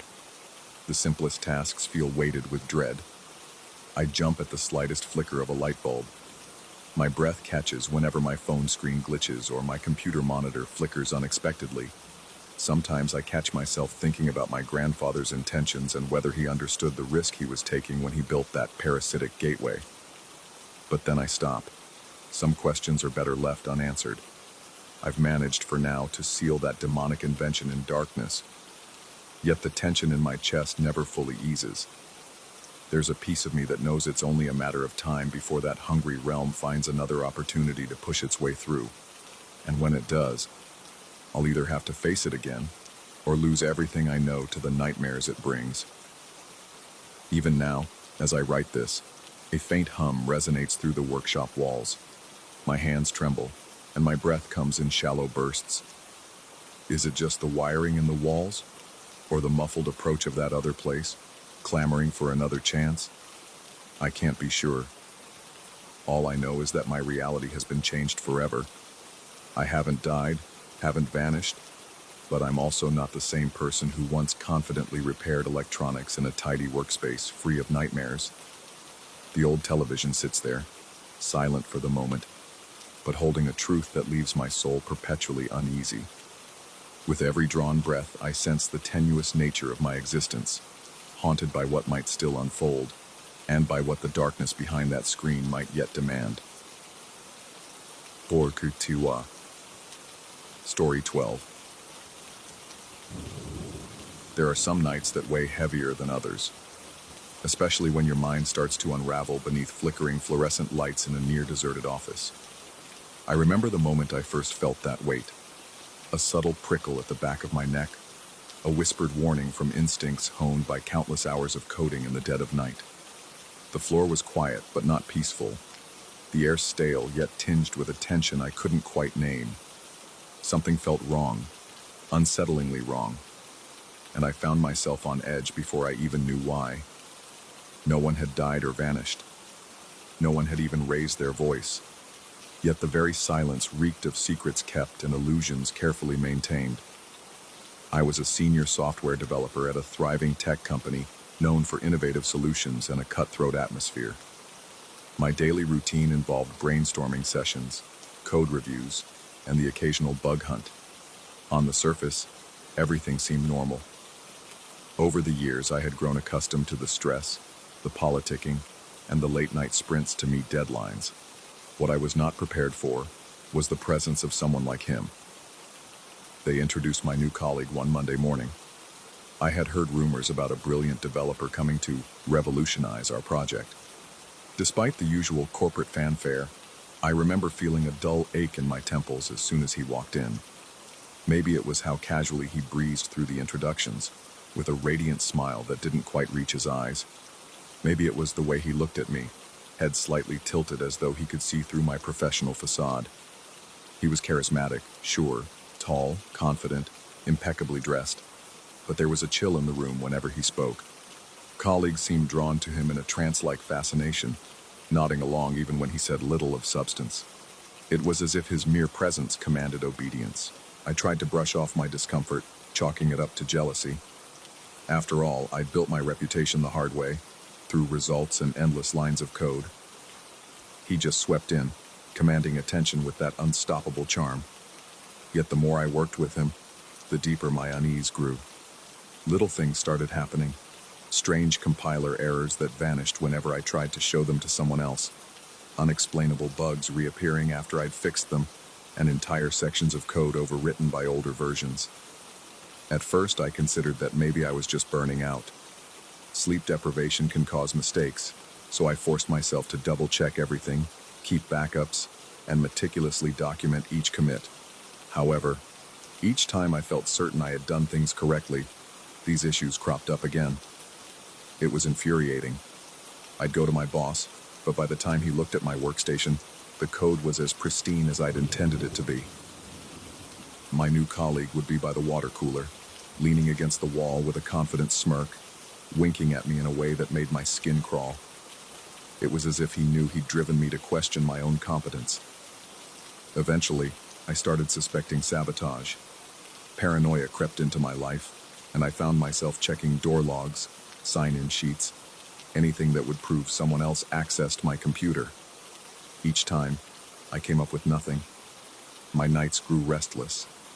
I'd lie awake, heart racing, certain I'd forgotten something critical or left some vulnerability open in the code. The next day I'd arrive early, jittery from too much caffeine, only to find everything undone again. Yet there was never hard evidence, only fleeting glimpses of my new colleague hovering near my desk, or a cryptic comment from a coworker about how I should take it easy. I began collecting my own logs using hidden tools. I started logging my code changes and encrypting them in personal archives. At first, it yielded no results. Then, late one Friday evening, when almost everyone had gone home, I noticed an access attempt on my station while I was in the break room. Rushing back, I found no one there. But the logs showed my new colleague's network credentials used to open my project files. Finally, I had confirmation I wasn't losing my mind. However, when I presented this finding, managers seemed oddly dismissive. They said network credentials could be spoofed, or maybe I had read the log incorrectly. My heart pounded with frustration, and my mouth went dry as I realized how carefully he'd covered his tracks. No matter what I said, no one believed me. They told me to relax, maybe consider a short break. That was when I started digging deeper into the company archives. I thought if he had done this to me, perhaps he'd done it to others. Late nights in the quiet records room, with dust motes dancing under the buzzing ceiling light, I pored over past employees' files. A pattern emerged. Similar complaints from different individuals who left abruptly or were terminated for performance issues. Their accounts hinted at bizarre technical glitches no one else could replicate. But each record was vague, the details redacted or missing. My heartbeat thundered in my ears as I realized how consistently these incidents matched my experience. Then came the first big jolt of realization. In an old file from decades ago, I found a grainy photograph from a team outing. The date indicated the company's early years, maybe 70 years prior. And there, in the back row, was someone who looked eerily like my new colleague. Same posture, same confident tilt of the head, same cold eyes. His face hadn't aged a day.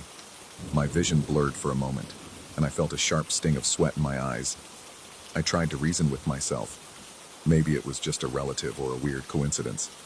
Yet my stomach churned with an indescribable dread. That evening I couldn't concentrate on anything else. The office's fluorescent lights flickered incessantly, casting unsettling shadows against the walls. Every sound, from the hum of air vents to the rumble of distant servers, seemed amplified. A sense of being watched overwhelmed me. I told no one but pressed further, scanning additional archival photographs. And there he was again, in corporate retreats from the 1960s, 1980s, early 2000s, always looking the same. If I thought I was paranoid before, this discovery shattered any remaining composure. My heart pounded, my breath hitched, and I found myself checking over my shoulder every few seconds. My reflection in the window looked haunted, eyes wide with a fear I could no longer mask. I remember the heat rising in my cheeks as I typed feverishly on my keyboard, running a facial recognition software. I fed it images from multiple decades, from multiple companies' historical newsletters and promotional materials. The results were horrifyingly consistent. It was the same person. The logs showed matches from photos dating back to the beginning of the 20th century. My vision swam, and I fought the urge to gag. This was no ordinary coworker. The rational part of my mind screamed that it was impossible. Nobody lives that long looking exactly the same. Yet the horrifying evidence blinked in front of me, an unyielding red confirmation of my worst suspicions. It all came crashing down one night when I stayed particularly late to finalize a series of bug fixes. Around midnight, an unexplainable chill filled the office. My entire body tensed, cold sweat trickling down my spine. I sensed someone behind me. Turning, I met his gaze. He stood there in the dim glow of the emergency lights, smiling in a way that froze my blood. In a calm yet chilling tone, he addressed my findings. It wasn't a long speech, but the gist was that he knew I'd uncovered his secret. I remember his words not as direct quotes, but as a haunting echo describing how he had existed for a long, long time, sustaining himself on the wasted potential of others. My stomach clenched, and my pulse throbbed in my temples. I felt like a trapped animal. He made it clear that each time he singled out someone with promise, he would sabotage their work, push them to the brink of self-destruction, and feast on the frustration of their unfulfilled ambitions. That, he explained, was how he maintained his youth, by siphoning off the energy from those crushed dreams. I could barely breathe. My mouth went dry. The walls around me felt as though they were closing in. He started to move closer, describing, in that disturbingly calm manner, how he had ruined careers for decades, how even the slightest doubt could cripple a brilliant mind. I backed away, my heart hammering so loudly I thought I might pass out. The fluorescent lights flickered again, and for an instant, his face seemed to distort under the harsh shadows, like two faces overlapping, one youthful, one ancient and weathered, as though he was both the man I knew and some timeless being. My skin broke out in goosebumps, and a wave of nausea swelled in my gut. I mumbled something about no one believing him, no one letting him get away with it. He just laughed, an echoing, hollow sound that sank into my bones. I recall him saying, more or less, that I could try to warn people, but they wouldn't take me seriously. They never had before. He mentioned how easy it was to appear flawless, how simple it was to manipulate systems, or turn colleagues against the very person trying to expose the truth. My hands shook uncontrollably as I realized I was alone in that dim corridor with a being that defied every law of nature I knew. The shadows cast by the pale emergency light made the space feel claustrophobic. My breathing was ragged, my throat constricted, and my shirt clung to my skin, soaked with cold sweat. I'm not sure what compelled me to speak again, but my voice emerged, cracking under the weight of terror. I told him I had backups of my findings, and if anything happened to me, others would discover the truth eventually. He seemed amused by the idea, but also slightly irritated. I saw a flicker of annoyance cross his features before he resumed that unsettling composure. In that moment, I realized I had to leave the building. I had to escape, or I'd forever be ensnared by whatever fate he intended for me. He made no move to stop me right then. Perhaps he wanted me to sink deeper into fear and paranoia, to feed off my despair. Or maybe it amused him to watch me scramble, knowing he could still orchestrate my downfall from the shadows. Whatever the reason, I took advantage of his hesitation. I bolted down the hallway, nearly tripping over tangled cables by the server room. My heart thundered as I raced past darkened offices, the echo of my own frantic footsteps pursuing me. As I reached the elevator, I realized the power to certain areas had been shut down. The elevator wasn't responding. A wave of claustrophobic panic washed over me. My pulse reverberated in my skull. The stairwell was my only option. It was dark, the emergency lighting barely functioning, casting flickering shadows that seemed to shift and contort in my peripheral vision. Every step I took reverberated through the concrete walls, and I kept glancing back, convinced that any second he might appear behind me. Somehow I made it to the ground floor, chest burning, legs trembling from the adrenaline. I burst through the exit and stumbled into the cool night air. An inexplicable sense of relief washed over me for a split second, though it was immediately eclipsed by the realization that I had nowhere safe to go. My car was in the parking lot, but would he let me drive away? If he'd been manipulating everything from network logs to corporate relationships, was my entire life under his control? The panic threatened to overwhelm me, but I forced myself to keep moving. I reached my car and fumbled with the keys. My hands were trembling so violently that it took 2 attempts to get the door open. Slamming it behind me, I locked myself in. The silence inside the vehicle felt oppressive, and for a moment, I expected to see his face reflected in the rearview mirror. Thankfully, it was only my own pale, sweat-drenched face staring back, eyes wide with a terror I'd never experienced before. I started the engine and drove off, heart still pounding, convinced I was being followed.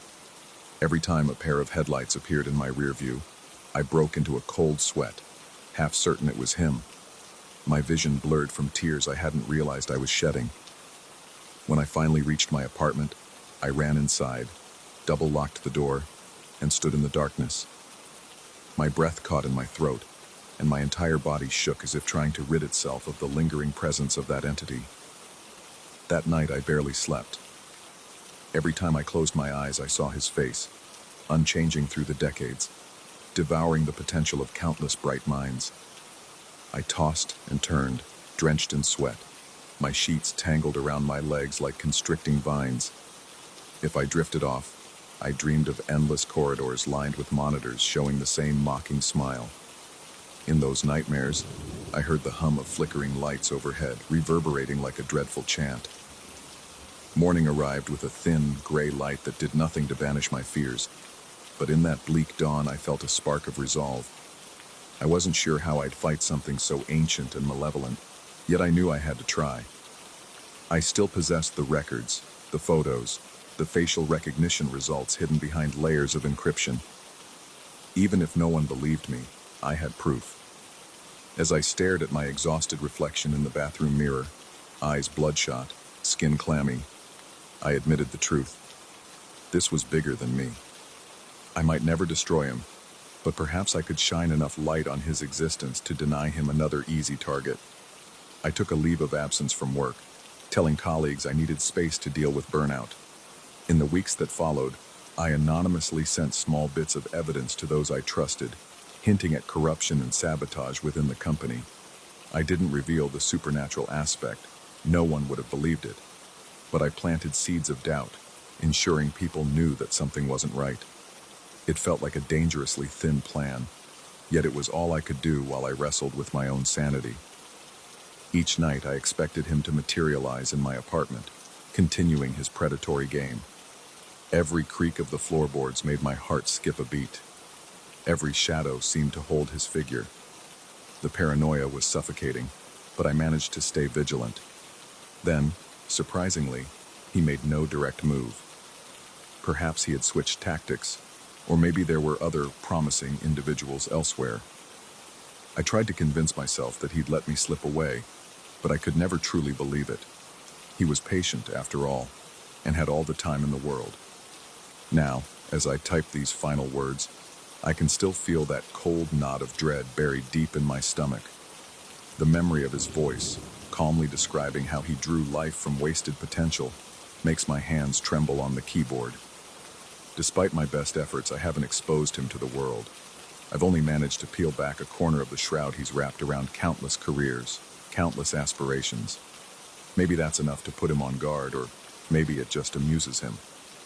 I can't say what will happen next, but I know one thing with absolute certainty. I will never return to that office.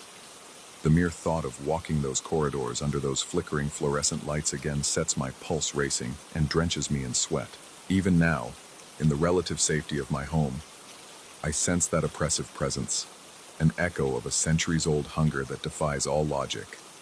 I keep my eyes open, and I listen for the faintest signal that he's near. The question that haunts me every sleepless night is whether it's truly over, or if my potential has already become the next feast for that eternal, malevolent force. Story 13. The night I set sail on that pristine new vessel, I felt an unsettling pull in my gut, as though the ocean itself had woken up just to watch my every move. There was no reason to suspect anything unusual at first. The sky above was a canopy of distant stars, and the moon cast dancing glimmers across the waves. But there was something in the air, something stifling and cold, despite the balmy breeze. Even the gulls' cries in the distance seemed distorted. I recall gripping the helm and feeling a prickling sensation run down my neck, as if unseen eyes were locked on me from every direction. That's how it began, an almost imperceptible weight in the atmosphere, pressing against my ribs and making me breathe just a little bit shallower. I remember marveling at my new sailboat. I had invested months of planning and research, meticulously studying hull shapes, sail patterns, and the placement of every last bolt. I wanted to create a boat that would handle smoothly and glide across the water with minimal effort, an engineering dream. The design was unique, unlike anything else on the harbor. I'd spent many late nights in my workshop, guided by diagrams and references I'd discovered in old maritime journals. Some of those diagrams had seemed eccentric, featuring bizarre symbols around the edges. I'd brushed them off as archaic scribbles or decorative flourishes. They fit so perfectly with my design goals that I never questioned their true origins. My first real test run took place far out at sea, at least a day's journey from the nearest shoreline. I had everything I needed: food supplies, fresh water, a toolbox, navigational equipment, and even a small backup motor if the wind died down. My plan was to spend 2 nights at sea. On the first night, everything went smoothly. I felt free. The wind was calm but steady, and the boat responded to my lightest touch. The next morning, though, the rudder started to feel off. A shudder passed through the deck as I adjusted course, and the boat jerked, resisting any attempt to steer. I climbed down below to inspect the linkage, fiddling with bolts and cables while the sun beat mercilessly overhead. My heart pounded with the fear that I'd made a critical error in the design. At one point, I thought I heard my name whispered inside the cabin. Just a soft hush, like a voice carried on a stray current of air. I froze, nearly dropping my wrench. There was no one else on the boat, yet I felt the distinct presence of something right behind me. I whirled around. Nothing was there. I tried to laugh it off, telling myself I was imagining things. Yet the longer I stayed down there, the heavier the air felt, pressing on me until I had to gasp to catch my breath. My palms were slick with sweat, and my shirt clung to my torso. Once I realized the rudder was jammed beyond a quick fix, I took a breather on deck. The sun hung at an angle that told me it was late afternoon. I stared at the horizon, hoping to see a faint shape of land. But there was nothing, only endless water. The ocean's surface had taken on a strangely dark hue, and the wind seemed to whisper in disjointed rhythms. My chest felt tight, my heart thrumming in double time. Part of me wanted to activate the backup motor right then and return to port. But another part, the stubborn side, refused to give up. I needed to prove my craft was seaworthy. I still believed it was some minor mechanical hitch. As dusk approached, the wind shifted direction, and the sails luffed. Something about the shift of air pressure brought me a chill, even though it was not particularly cold. My breath came faster, and I noticed goosebumps on my forearms. When the first stars emerged, they looked different, somehow more distant but also more watchful. I can't explain it except to say that I felt observed, like those stars were conscious eyes bearing silent witness to my predicament. The compass on my console began spinning lazily, as though it had lost any sense of north. I tried tapping it, shaking it, and rechecking my manual compass. Both showed erratic swings, refusing to settle on a heading. At that moment, I heard the ocean calling my name again. This time the whisper was less timid, as though it wanted me to know it was real. My breath caught in my throat. A tremor ran through my legs, and my stomach twisted into knots. I scanned the pitch-black water, searching for any sign of another vessel or a drifting buoy with a radio. There was only blackness and the faint reflection of stars. The whisper came again, my name drawn out like a lament, floating across the waves before fading into the night air. Panic set in, and my tongue felt parched. I rummaged through my supplies, gulping water from a bottle until I could feel my pulse slow just a bit. The idea of being stranded with a broken rudder was terrifying enough, but the sense that something beyond human comprehension was pulling me toward deeper waters was far worse. My arms felt heavy, and each inhalation seemed to catch on a hook in my lungs. The rigging creaked overhead, and the hull groaned as if the boat itself was alive. With my limited mechanical knowledge, I attempted a more thorough repair. I used a flashlight to inspect the rudder assembly from inside the cockpit. To my horror, certain bolts were warped, twisted in a way that didn't make sense. They looked almost melted, the metal contorted into bizarre shapes. My mind raced for a logical explanation. Electrolytic corrosion? Some freak chemical reaction with salt water? But it had only been one day out at sea.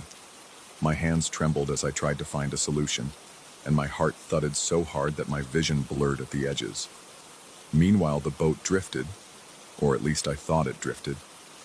But after a few minutes, I realized it was moving. Not with the current, not with the wind. It was moving against the natural flow, like it had a mind of its own. The sea felt deeper all around me, the ocean floor dropping into a vast chasm beneath the hull. I turned on the sonar to check the depth, and the reading made no sense. It displayed a sudden plunge in the seabed, and then began detecting some mammoth structure rising from below. Impossible, I kept telling myself. Yet the readings persisted. It was as though something was ascending, an expansive formation pushing up from the murky depths. I began to remember odd details from the old maritime journals I'd used as references for my sailboat's design. There were cryptic statements about sacred geometry used by ancient seafaring cults, rumored to open doorways to submerged realms. I had laughed at those passages at the time, but now I couldn't ignore the possibility. My design, with all its meticulous lines and angles, might not have been so original after all. A sense of dread gnawed at my insides as I recalled those bizarre symbols around the diagrams. My skin tingled with raw anxiety. Tension built steadily, suffocating me. The starlight above distorted, forming patterns in the sky that I'd never seen before. Constellations merged and reformed, twisting into shapes that felt alien to my eyes. I could barely remain upright. My knees were weak and sweat poured down my neck. Every nerve in my body shrieked in alarm. My mouth was so dry that I couldn't swallow. Yet I was compelled to watch, powerless against this cosmic puppeteer yanking on unseen strings. Occasionally, I would mutter a few words to myself, half-formed thoughts trying to stay grounded in reality. Once I caught myself speaking as if to the sea. "Please, let me go back." My voice trembled, the words almost swallowed by the wind. Then I realized I was shaking uncontrollably, my teeth rattling together. I forced myself to close my eyes and breathe, but that only intensified the sense that I was being lured somewhere I never should have ventured. Hours passed in a blur. My watch had stopped. The moon hung above, huge and swollen, casting sharp angles of light that made every corner of my boat look twisted and foreign. The air carried a low hum, more a vibration than a sound. And still, that voice whispered my name, drawing out the syllables with an eerie affection. My heart pounded against my ribcage. My hands grew stiff from gripping the edge of the cockpit. My entire body ached with the tension of bracing for something I couldn't understand. Suddenly, the sonar let out a series of beeps, becoming more insistent as I drifted over the rising structure beneath me. Checking the screen, I saw a complex mass of shapes, spires or towers maybe. It was vast, far larger than any sunken ship.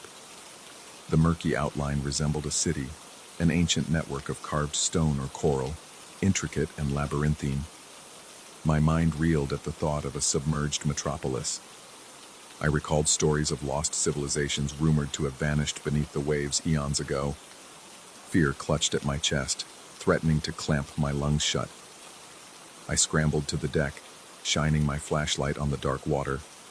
For a moment, the beam illuminated something that looked like an archway just below the surface, maybe 30 feet away. Then it was gone, concealed once more by the rolling waves. Every hair on my body stood on end. My breathing accelerated into ragged gulps of air. A part of me wanted to jump overboard and swim away, though I knew that was madness. Another part wanted to stow myself deep in the cabin and wait for dawn, but the boat kept inching forward, drawn by a force that defied explanation. In a desperate attempt to fight back, I tried to drop anchor.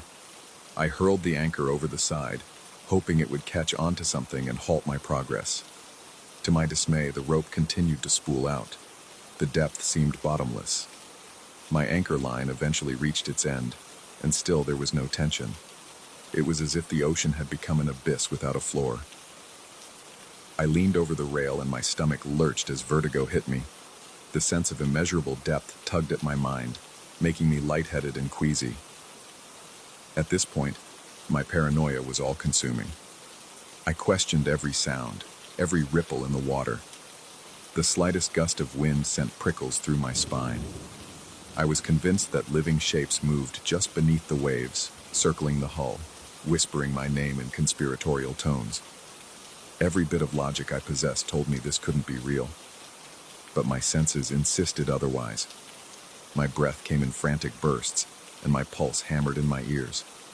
As I circled the deck, scanning the horizon for any ship or rescue plane, I noticed the sails themselves. The design, those angular lines I had painstakingly sewn, glowed faintly under the moonlight. They formed a geometry that seemed more alive than cloth and rope should be. The patterns reminded me of the strange symbols I'd once dismissed as decorative. A realization sank in. I had recreated a key of sorts, an unholy blueprint that was opening a gateway for whatever slept down there in that sunken city. I fought back tears of desperation. My voice cracked as I muttered curses under my breath. The boat lurched again, as though acknowledging my fear. The dread in my chest intensified, an almost physical burden that made it hard to stand. The city below was stirring, or so I believed. I pictured enormous, time-worn structures shifting and awakening, their inhabitants eager to emerge from centuries of watery exile. My entire body trembled, and I clung to the side of the boat for balance. Then, in the midst of this oppressive terror, the sea began to glow. Not brightly, but with a faint phosphorescence that traced outlines of unimaginable forms beneath the surface. They resembled pillars, archways, and large monolithic statues that defied any architecture I knew. My breath hitched, and I tasted the salt of my own sweat on my lips.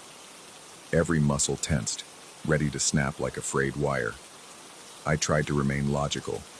I told myself to start the backup motor. If I could just force the boat to turn away, maybe I could break whatever thrall I was under. I stumbled to the stern, my legs wobbling as if I'd run a marathon. My heart pounded so violently I feared I might pass out. With trembling hands, I yanked the motor's starter cord. It sputtered, coughed, but refused to roar to life. I tried again and again until my arm burned. Nothing. It was as if the motor was choking on the very air around it. In that moment, the skies above seemed to twist, forming swirling patterns of stars that had no place in any celestial chart. My name echoed from every direction, a chorus of voices that rumbled through my bones. Terror seized my mind. I felt my sanity teetering on the edge. My mouth went dry, and my vision blurred with tears I couldn't hold back. My skin crawled with the sensation of being caressed by invisible hands, urging me to surrender. Just when I thought my mind would snap, I remembered the emergency flares. With trembling fingers, I fumbled for the flare gun stashed in a watertight compartment. I could barely grip it, my palms slick with sweat. My heart hammered so loudly it drowned out the crash of the waves. I aimed skyward and fired. The flare soared, creating a brief arc of red light. For a fraction of a second, I imagined I saw a swirling mass of black shapes overhead, retreating from that sudden glow. Or perhaps my fevered mind conjured illusions in the darkness. The flare descended, its light dimming, but I repeated the action, sending up a second fiery streak. Then I heard something. Static from the radio, or maybe a faint signal. In desperation, I tuned the frequency, adjusting the dial with shaky hands. I caught a faint response, an incomprehensible murmur that might have been a question. My throat felt constricted, but I managed to send out a distress call, explaining that my rudder was down, my position uncertain. Through the static, I interpreted an affirmative crackle. Someone had heard me. Relief warred with lingering dread in my chest. I felt my breathing slow, though my skin still crawled with the sensation of intangible watchers. I clung to the radio, repeating my plea until I received another garbled acknowledgement that rescue was en route. Part of me doubted help would find me in this otherworldly patch of ocean.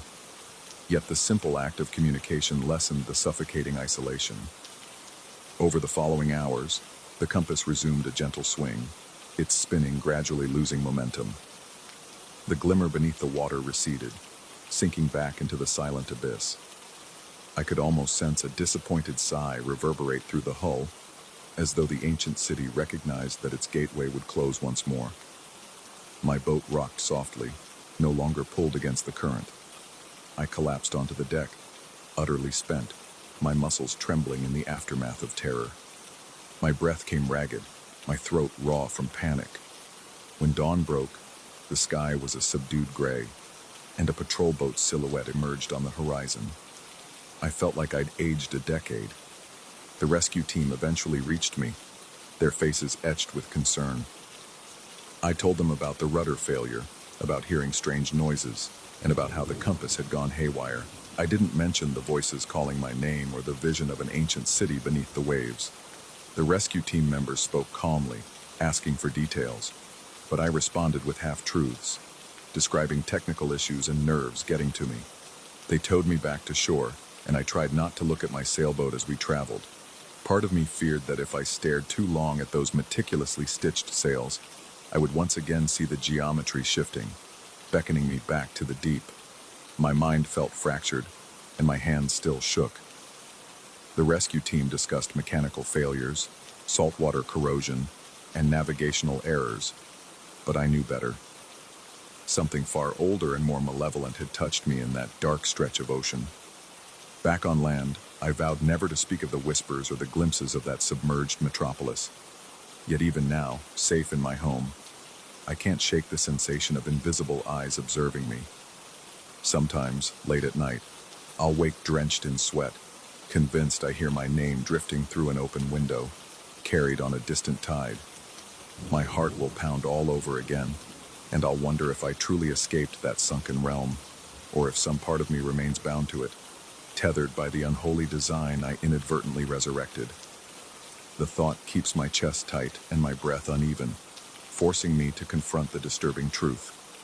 Once the ocean has called your name, it never really stops.